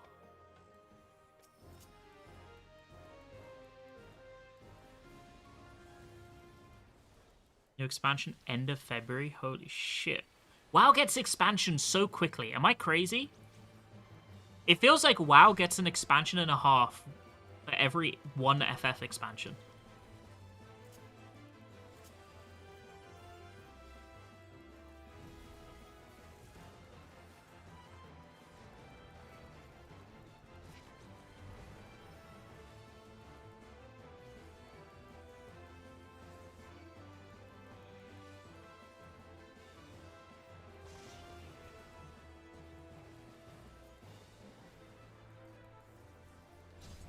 WoW fastened their cycles last expansion to match Guild Wars 2. Ah, that's interesting.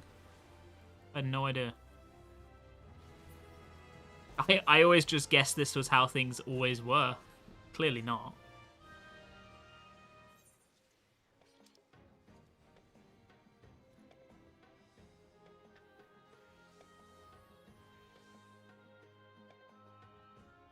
Hope FF14 dev steal WoW housing system.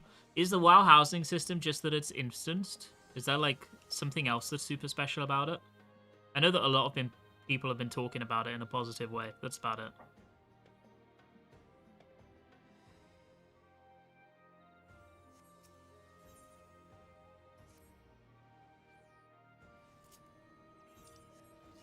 Better to be fast and untested than slow and untested.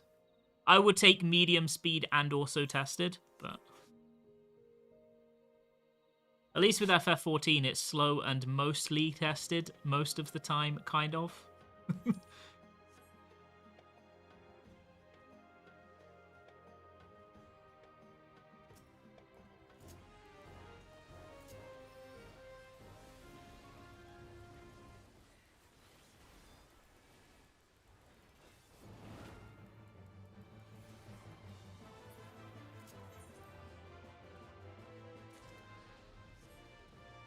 It's like FF14 housing, but with mods built in. Okay, this is... I'm going to be very boomer for a moment. What is Bernie? I don't know anything about FF14 housing mods. I don't know a single thing. You could tell me about the very well-received Chalupa mod, and I would believe you. I have no fucking idea.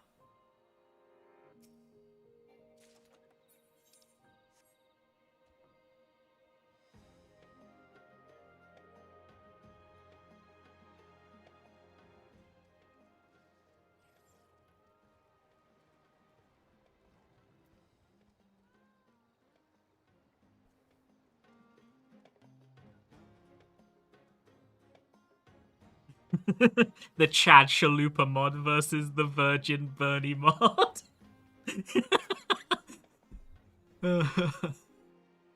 Easier to place stuff and clip into walls. So it's like more freedom of item placement than what FF has, essentially.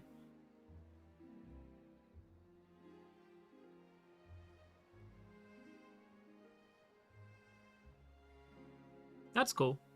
I feel like FF14 should have that built in. I guess we just need a sacrificial lamb. Just somebody needs to get banned from it, banned for using it, and then 6 months later, FF14 will have it in-game. Win-win.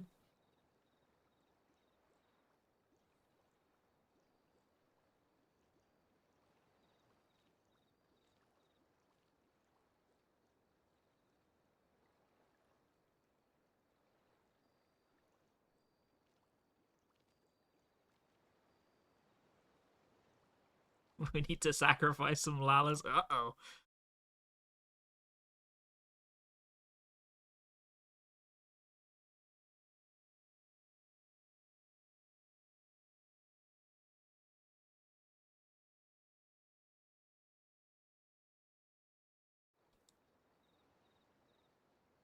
You can also make your own ward for guilds. So you can...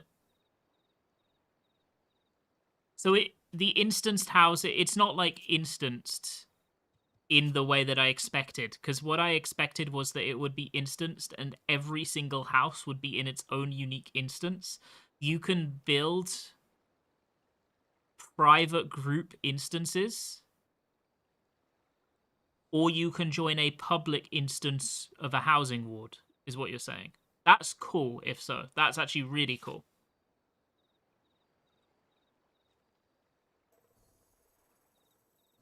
What's your favorite biscuit?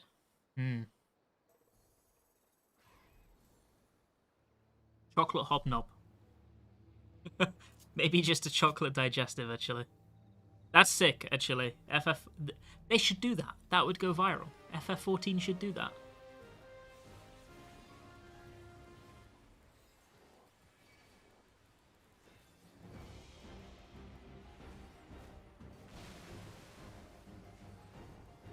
But I'm guessing that it's not limited like FF's, right? Do you have to pay for a house in WoW, or do you just get one as a byproduct of being a human being that plays the video game? How does that work? Free, everyone gets one? Ah.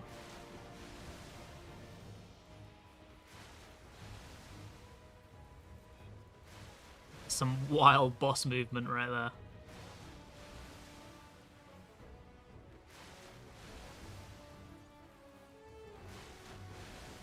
I think the biggest issue with 14 housing is that the base system was never meant to hold private houses. Yeah, I mean, the problem was, right, houses were supposed to be a really limited thing in FF14 by design.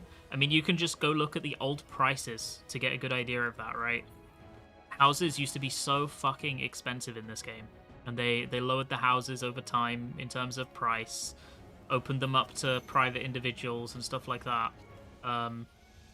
But they never adjusted the base system. So now the base system is, like, not really fit for purpose anymore. Now that there's more people playing the game, more people wanting a house than arguably ever before. Actually, if we were to say 2 years ago, then that would be true. Bit less so now, but still people that want it.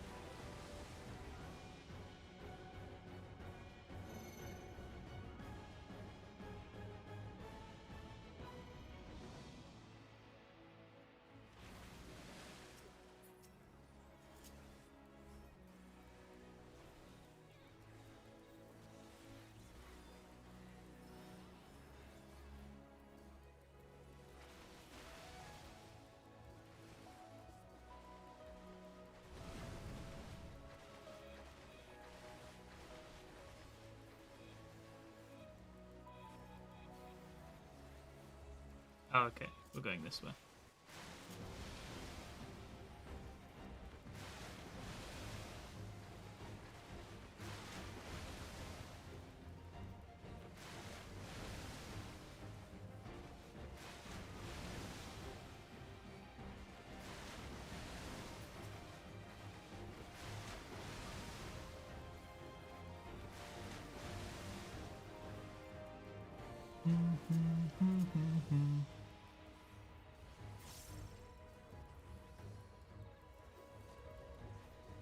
People wanting a house, but then you look at Ishgard wards and it's all empty. Yeah, I do think FF14 has kind of done a decent job at adding more wards over time. I think the biggest thing, based on what you've talked about, from what WoW has, that I wish that we had in the game, is the ability to make private housing instances. That's crazy. I would love that. If I could make a housing ward that's just for like my static and my friends and we could all have a house there, that would be sick.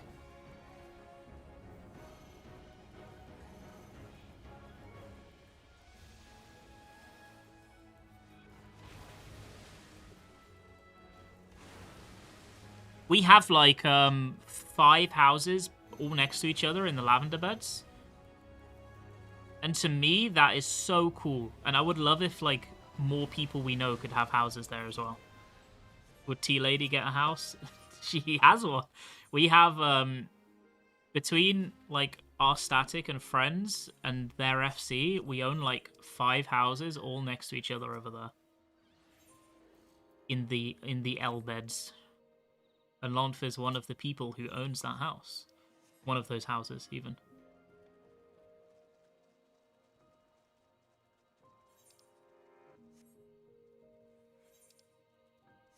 Like, I think supply and demand of houses isn't so much of an issue in FF14 anymore. I think there is enough supply on practically every server.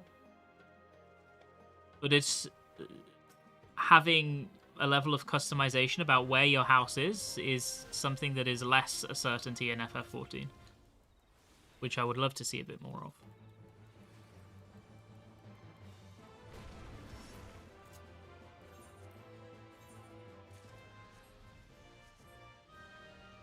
Can I say something? This is really boomer of me. I kind of miss when houses weren't handled by lottery and it was literally a case of only the strong survive. I get it. It sucked. It was shit. I get it. It was kind of it was kind of fun to go and wait outside a house you wanted and see all the people who would be your fated rival sat there with you.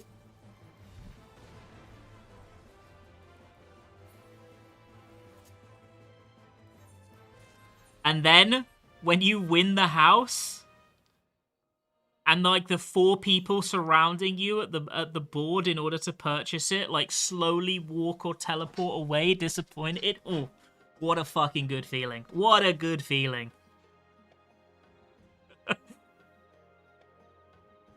The goblin in me loved it. I have seen that, yeah. People would put retainers on the placard and make bots buy the stuff. Yeah, I've seen that.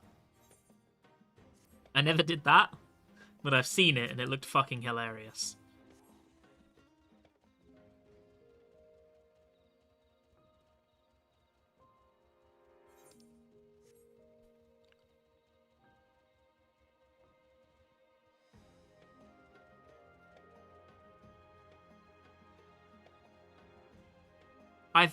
Okay. I'm fully willing to take a bit of flaming for this, but in my time in FF14, I have sat outside houses for 12 hours straight, multiple times for houses, and I don't even regret it. When you'd bring your pals to come and intimidate people and shit like that, you like bring a retinue of supporters to wait while you clicked on the house. And they'd come and like stand in a circle around your competition and shit like that. Good memories.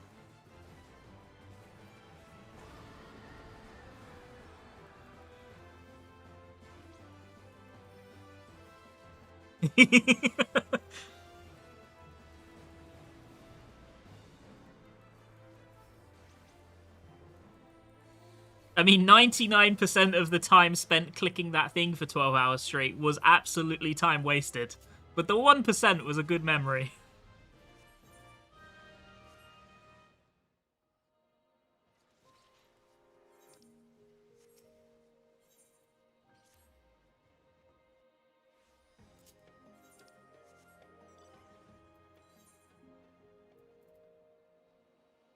Is this worth anything? Construct 14? No?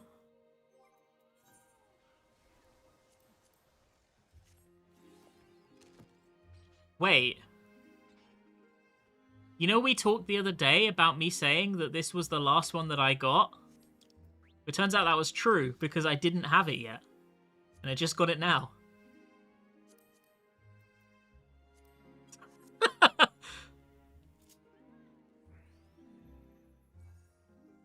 All it took was 270 critical engagements in the Southern Front.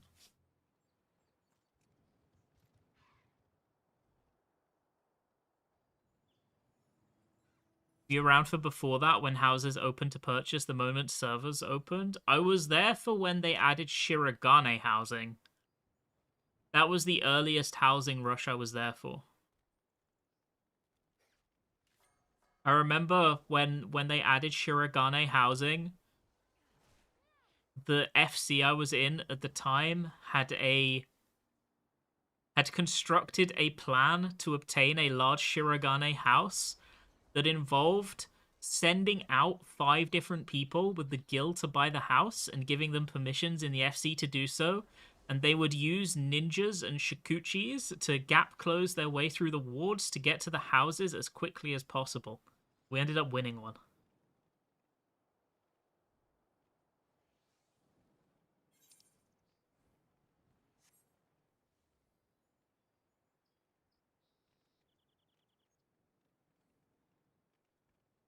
But I was never really around for a housing rush before Shirogane's edition.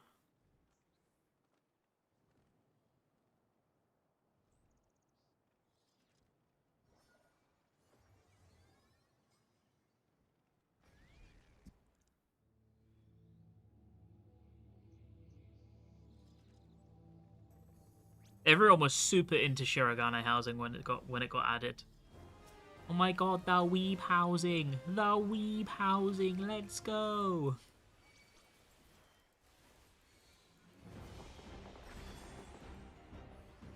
The difference between the level of hype that Shirogane got and, is it Imperium? Ishgard housing got is fucking crazy.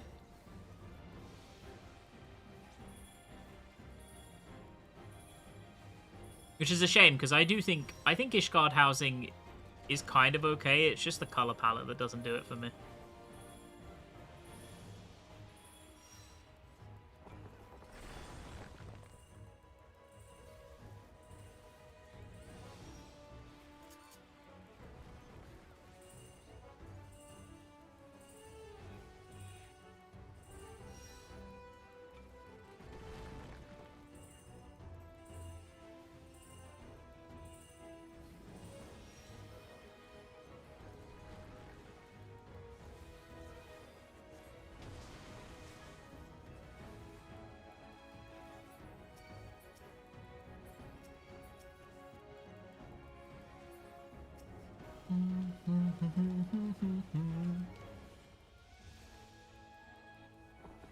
There are no Ishgard weebs? Yeah, true.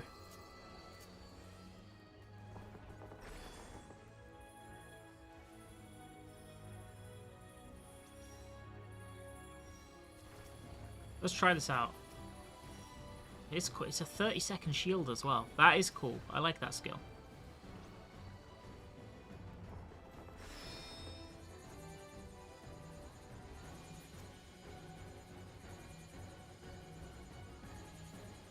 Bum bum bum bum ba-dum bum bum.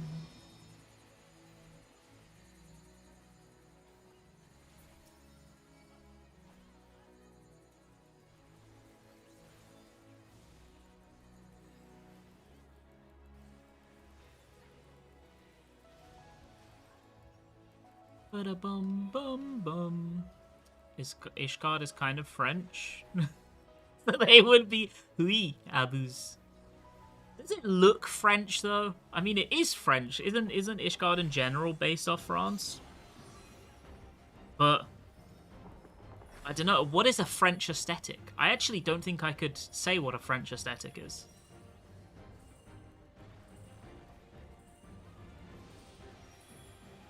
I mean, I'm sure there is one. It's just that I don't know.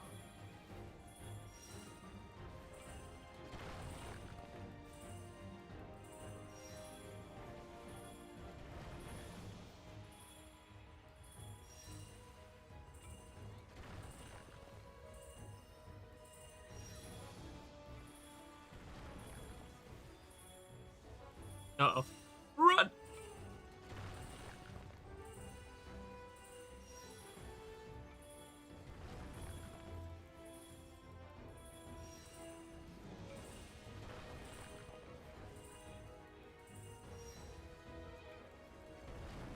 French aesthetic as Expedition 33. I mean, yeah, but I feel like actual France is a bit less baguette coded than everything they do.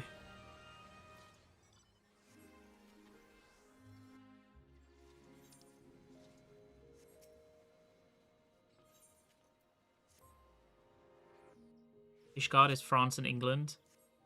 Like most cultures in 14 are a mix. That makes sense. I mean, it's certainly...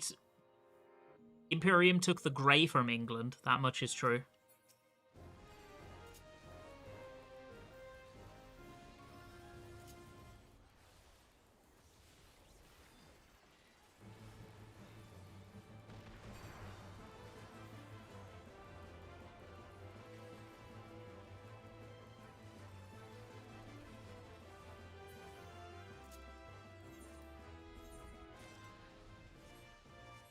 2,000, well, 1,700 experience points.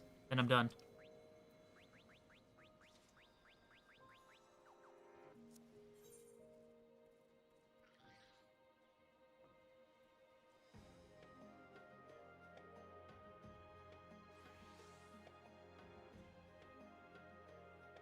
You know, my first interaction with... So, I suppose, like, the context is I lived in Paris for almost a year for work. This was a long time ago, like, over 10 years ago. My very first interaction with a French person in France was them throwing a baguette at me. And no, I'm not joking. So maybe they're just nothing if not stereotypical.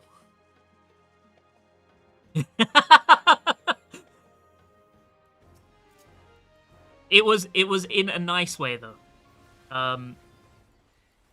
If there is a nice way that somebody can throw a baguette at you.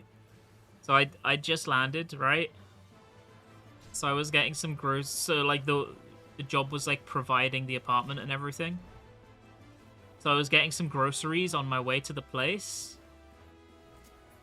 And I was talking to the deli guy because he spoke English and asking recommendations on what to get because they had like different stuff. So I got some bits and pieces, and as I was leaving, he threw a baguette at me and said, "Welcome to Paris."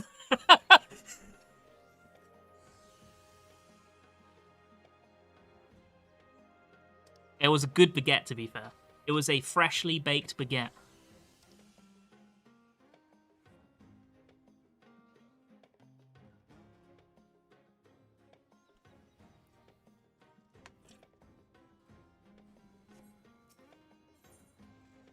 And until then, I'd never had a freshly baked baguette.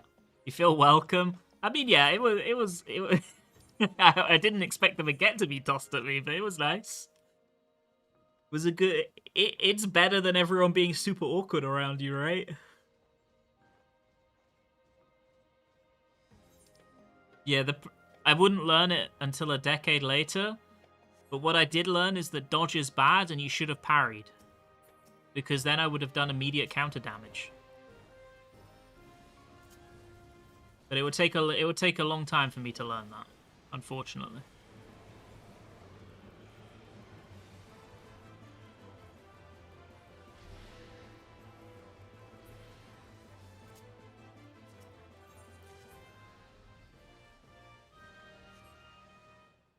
Bum ba da ba da ba dum.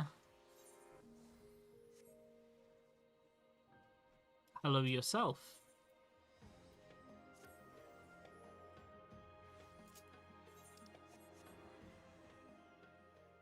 I'm so excited to get this done. I'm gonna be so real.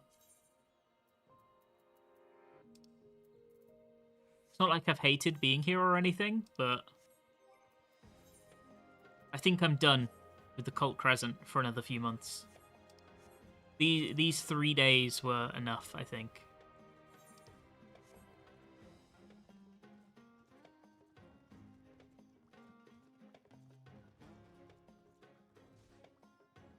Isn't there a chest spot up here? Am I crazy?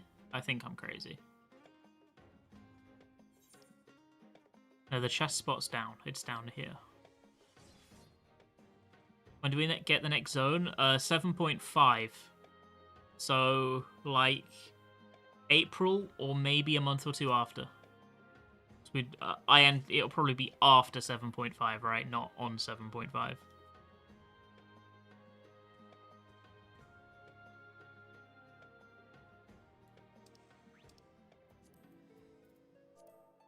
Hello.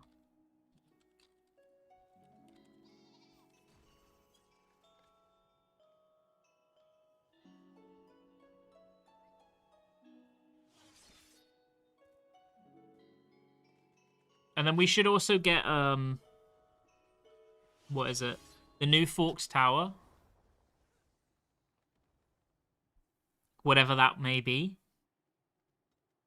Hopefully we get an instance that's a little bit closer to Dalriada and the other dungeon, Castrum. I would love to see one of those, either on top of the New Fork Tower or even instead of the New Fork Tower. Hopefully, then we will have a good gameplay loop for OC. I think it's nothing but a positive if we do get that.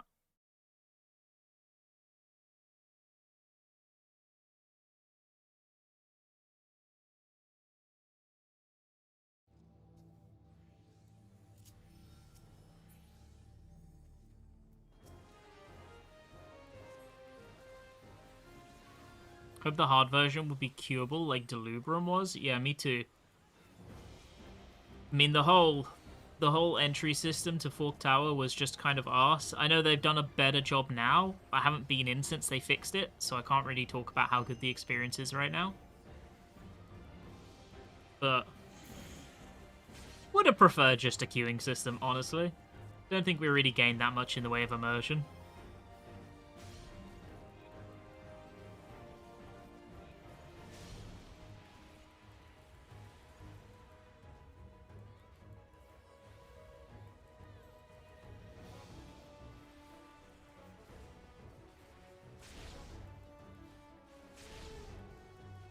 Fork Tower not compared to BA or the like? I think if you liked BA, it is almost exactly on pace with BA, in my opinion. I would argue it's almost a one-for-one experience, just brought up to today's standards in content design. And I say that from both the good and the bad, because the instance prog that you experience in Eureka that isn't so bad now because there's not many people doing it, at least on release, was there in full force of Fork Tower, except there were loads of people doing it.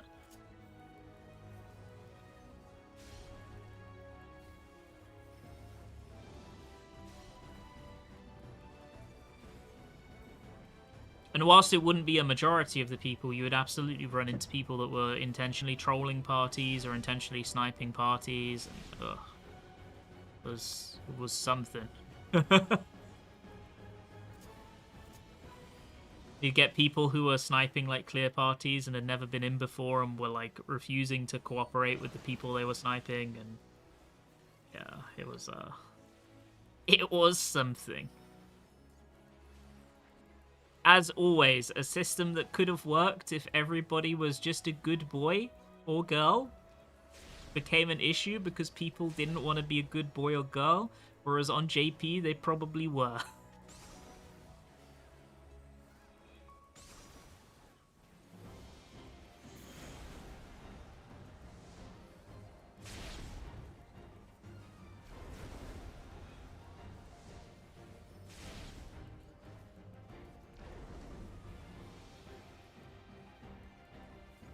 What if I want to be a good they? You can be a good they as well. Good boy, girl, or they.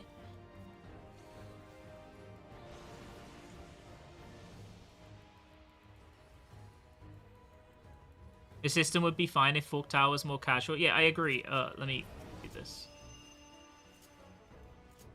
I totally agree. I think the system would be fine if Forked Tower didn't have specific job requirements or mechanics that had a level of pseudo body check to them. If it didn't have either of those things, it would be fine. I don't even think it would need a major difficulty nerf. They would just need to change the design to remove DPS checks and body checks and job requirements. Then it is completely puggable. But it's not designed with any of those things in mind, so it's suddenly an issue.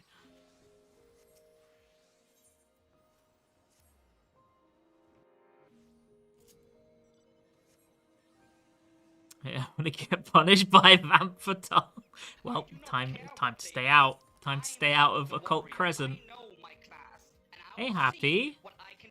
How's it going? Thank you so much for the resub, and thank you very much. I'm so excited for Savage. Good luck tomorrow, sir. Ryan Raker. Honestly, the most excited I've been for a raid, all expansion. Should be fun.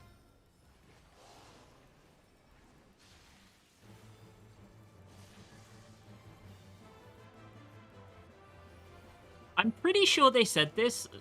If I'm just making this up, somebody tell me, but I'm pretty sure they said that they're adding a new difficulty for Forks Tower soon. Maybe 0.5. Like they're adding the lower difficulty that was supposed to be there in the first place.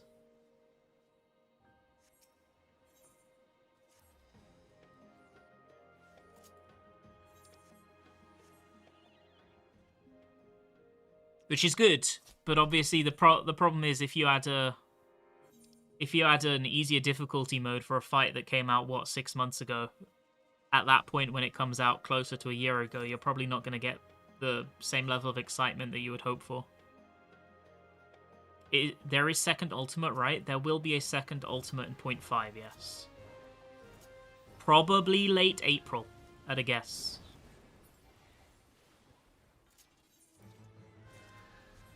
I would say the ultimate is practically 100% confirmed at this point because they were talking about it in interviews as recently as this week.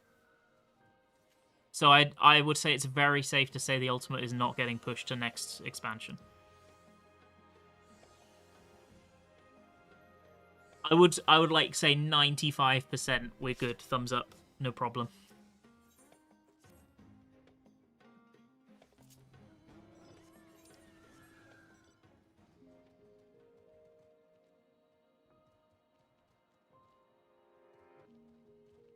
Excited for new Criterion? Fuck yes, I'm excited for the new Criterion.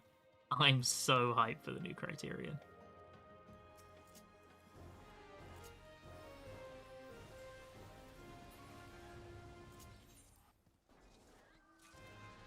What do you think is the theme? They said in an interview like this week, right, the theme would be meta. As if anybody is supposed to know what the fuck that means. It could be Warrior of Light themed. So it'll be like the story of the Ascians leading into Warrior of Light as the final fight.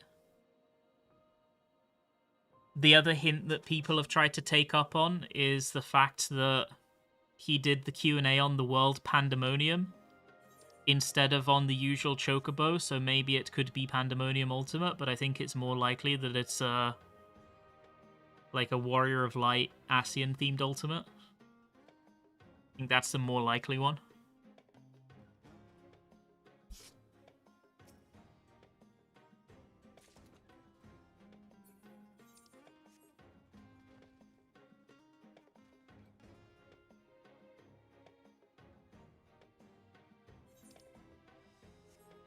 Realistically, I'm okay with whatever the theme is as long as the fight's good.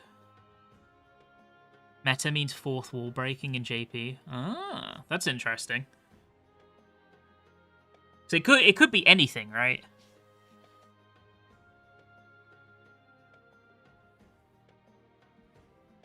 Okay, chat. I'm gonna BRB Byra. Pyro. I'm going to BRB Bio while we wait for this to pop.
Okay, I'm back. Sorry about that. Yo, Statistic Cat, thank you so much. Thank you so much. That's really kind of you. I appreciate it. I hope you're having a good day today. Is it Ozma that's cooking the next Ultimate? I'm pretty sure he said he's not.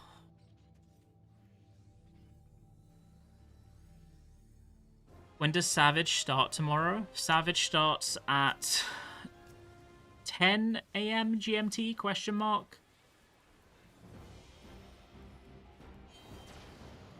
People who are streaming Prog will probably be streaming 2 hours before that. Maybe 1 hour before that. I'll be streaming 2 hours before. At least. Because people will be logging into TomeCap. But I'm not going all the way to Cap, so I'll probably be... I'll probably take a little break after TomeCap. But I'll be there yapping with chat. I just won't be playing.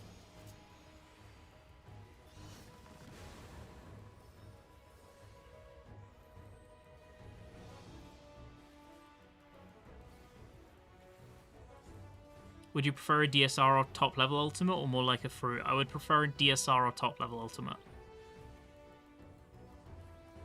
I didn't super love fruit. It was okay. I think the best situation for a harder ultimate is to be at the end of the expansion because it gives people a lot of time to prog it whilst it's on content because the final patch of the expansion is pretty much always an extended patch. Oops. And also, I think, like, for me at least, I think both DSR and top are better fights than Fru.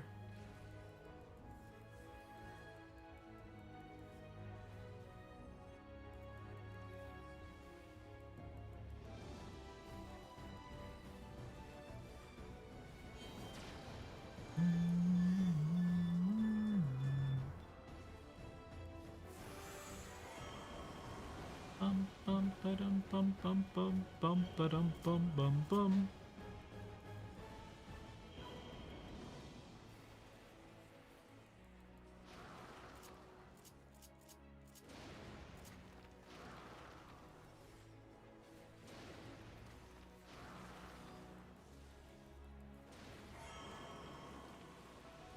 Topic's Alexander. Alexander's T. Top is Omega.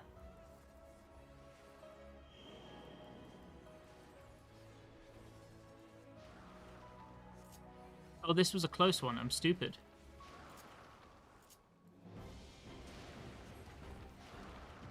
No, but I want to hit the boss.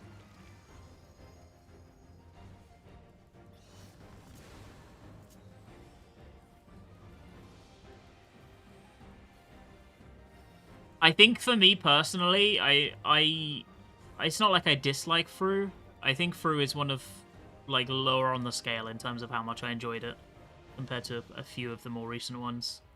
A few of the older ones. I think one of the issues that I had with Fru is I felt like, aside from the Pandora phase, it didn't really weave in an interesting narrative that people would want to care about outside of what already existed. I kind of like when Ultimates do this, like, this fucking alt timeline direction and are really interesting narratively. I also didn't like, mechanically, that a lot of it felt weirdly Savage Plus. And it was a bit jarring after getting DSR and Top that both kind of push the limits of FF14 difficulty, and then afterwards you get a step back in Fru. I don't think that's inherently bad, but I just think the design was really samey a lot of the time going through Fru. Like, it didn't feel like enough of a separation from Savage in a lot of mechanics.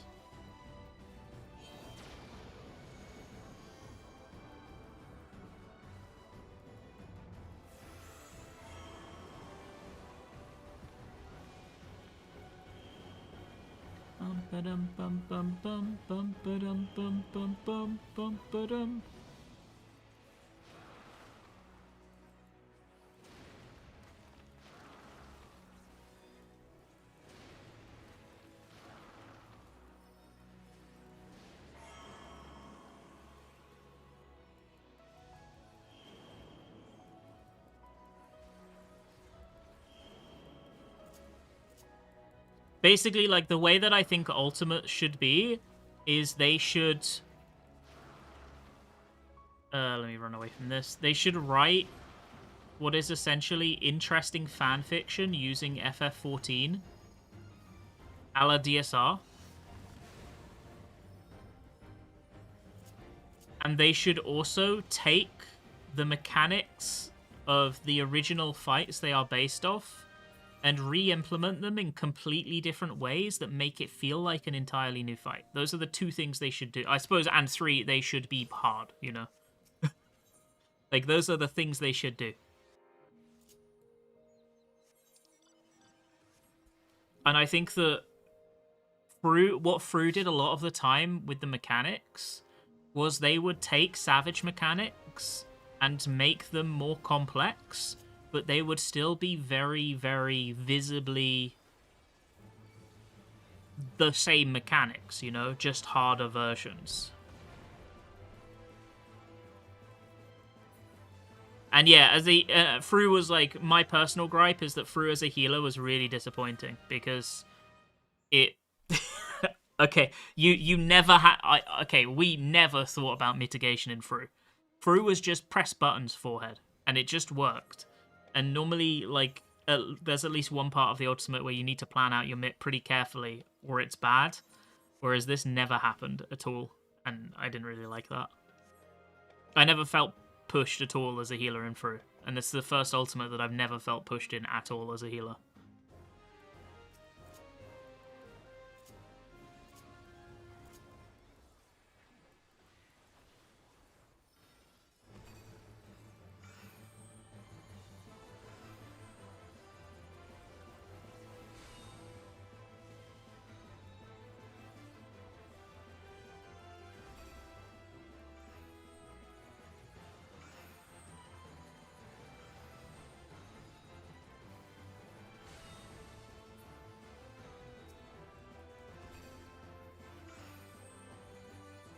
Which Savage or Ultimate made you pop off the most after clearing? I think DSR.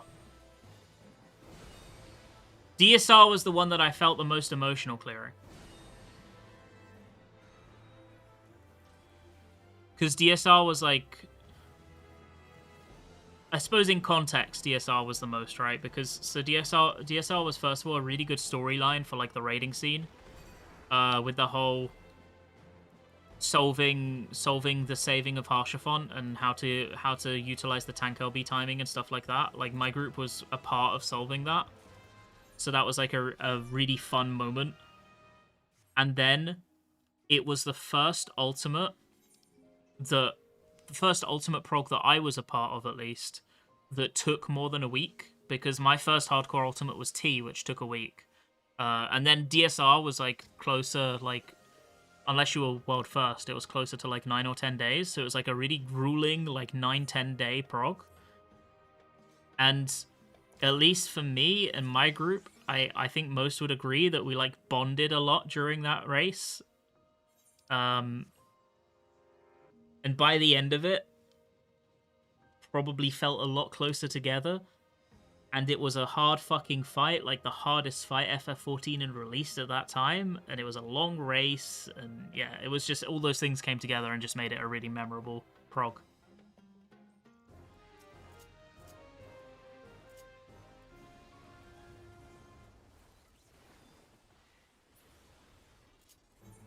Oops.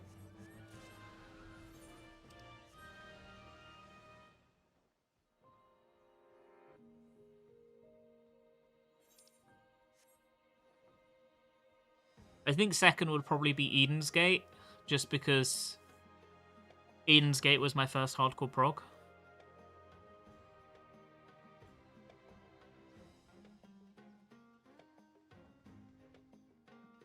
I joined a group that I didn't think I had any business being in, if I'm going to be honest. At the time, I probably didn't.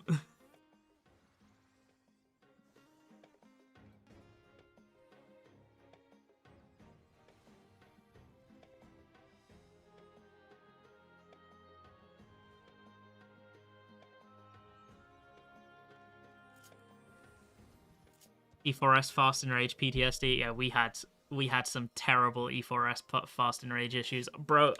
Oh, I'm gonna fucking get triggered. God, we were on pace for a 3rd place finish on Titan, right? And we had a 0.3% in rage, and on the final tiles of the fight, one of our players like thought the tiles were over too early, and they ran into the tank and killed themselves and the tank with the tiles. And then we hit 0.3% in rage, and we had the fastest possible instance as well. And then the team went full tilt and didn't kill for like 4 more hours or some shit. And we went from 3rd to like 13th. Like if that 0.3% had been a kill, it would have been 3rd. It was so like demoralizing.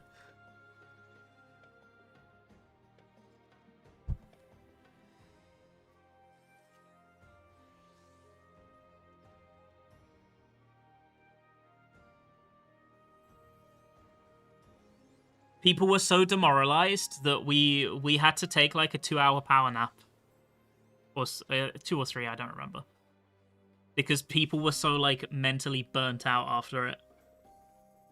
Because it was a 1-day race, right? And we were like 16 hours in, I think.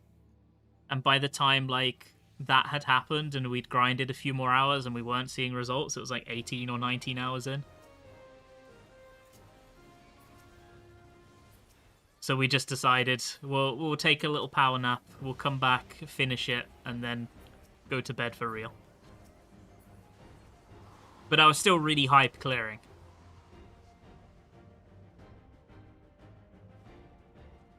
Yeah, this should be the last CE.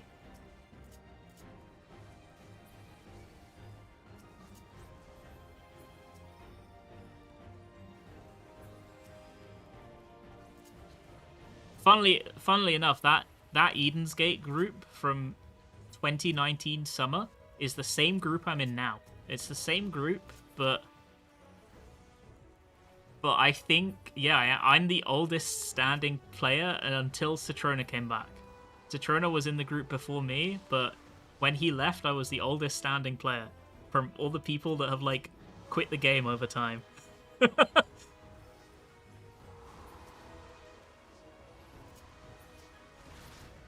So it's like different people now. It's crazy, but it's still like, like our 9th man is the person who was like the group leader before he quit and I took over.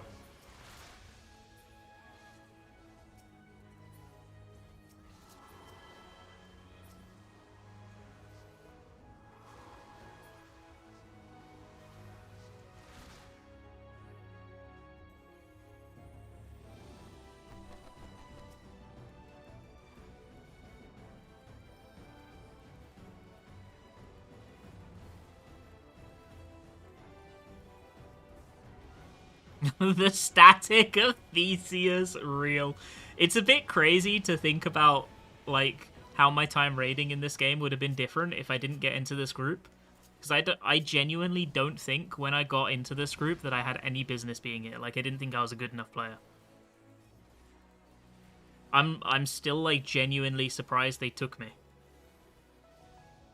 I think I'm good enough now, but that's because I've, like, been playing for many years and have gotten a lot better.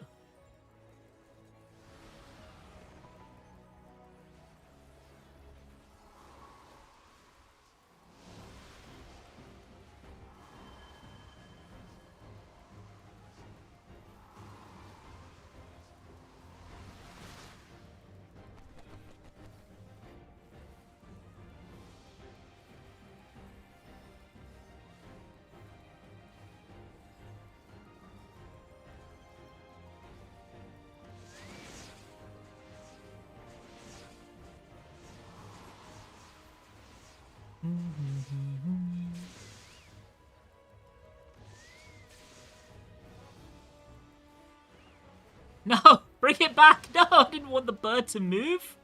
No!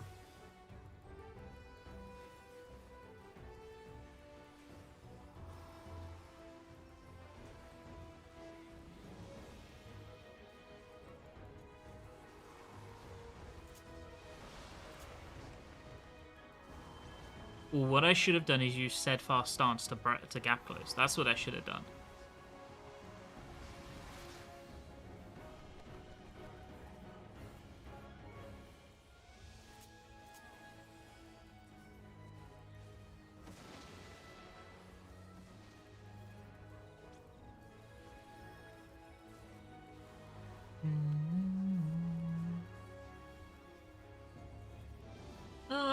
We'll take it.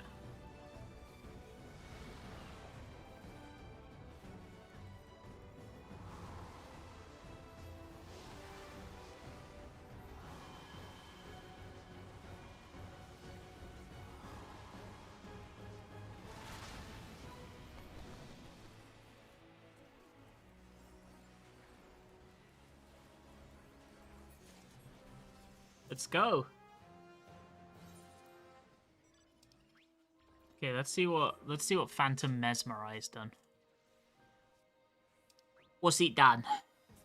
Afflicts target with Enamored, reducing damage dealt by 40% for 4 seconds. Afflicts target with Mesmerize, reduces damage dealt by 10 and increases damage taken by 5 for 100 seconds. Cannot be stacked with Phantom Cannonier's Silver Sickness. Okay, so the second buff is just Silver Sickness. You have an alternative way to put that up. But the first one is a very tight timing but giga strong mitigation. That's cool. Well, we're done, chat. We are Phantom Mastery 15 again. We're maxed out. We're fully done. All of the new Phantom jobs have been leveled. Let me press the button, see what it looks like. I can't without a target. We'll go get a target and see what it looks like.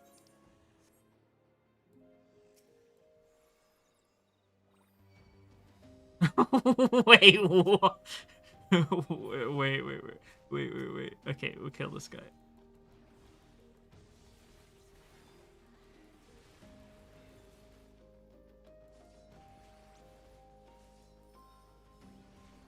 I need to see what that looks like again. You fucking kiss them?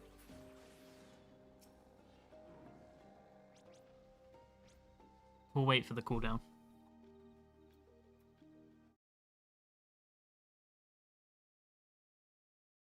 Bum, bum, bum, bum, bum, bum, bum, bum.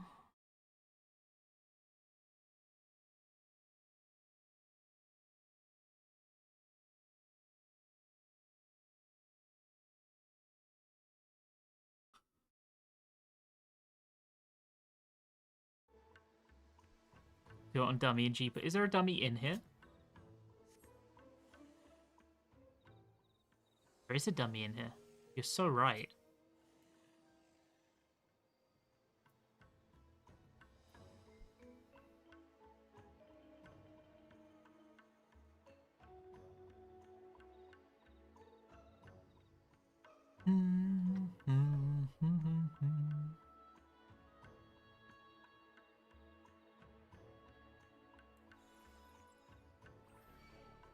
Jesus Christ. Play it again. That is 100% going to be sold as an emote at some point that everybody and their mother will buy. Surely. Like 1,000%. Okay. Chat. I know it was a short one today.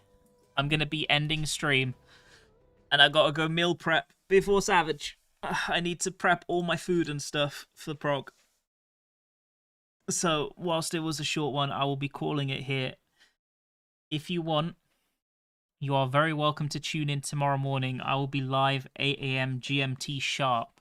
And I'll be live until past midnight. I don't know how long. We'll see. Thank you very much for hanging out. I appreciate it. I hope you had a good day. I hope you had fun. And I hope you have a good evening. Eat some good food and all that. I'll see you guys tomorrow for Savage. And if you are racing or if you are progging yourself, good luck, gamers.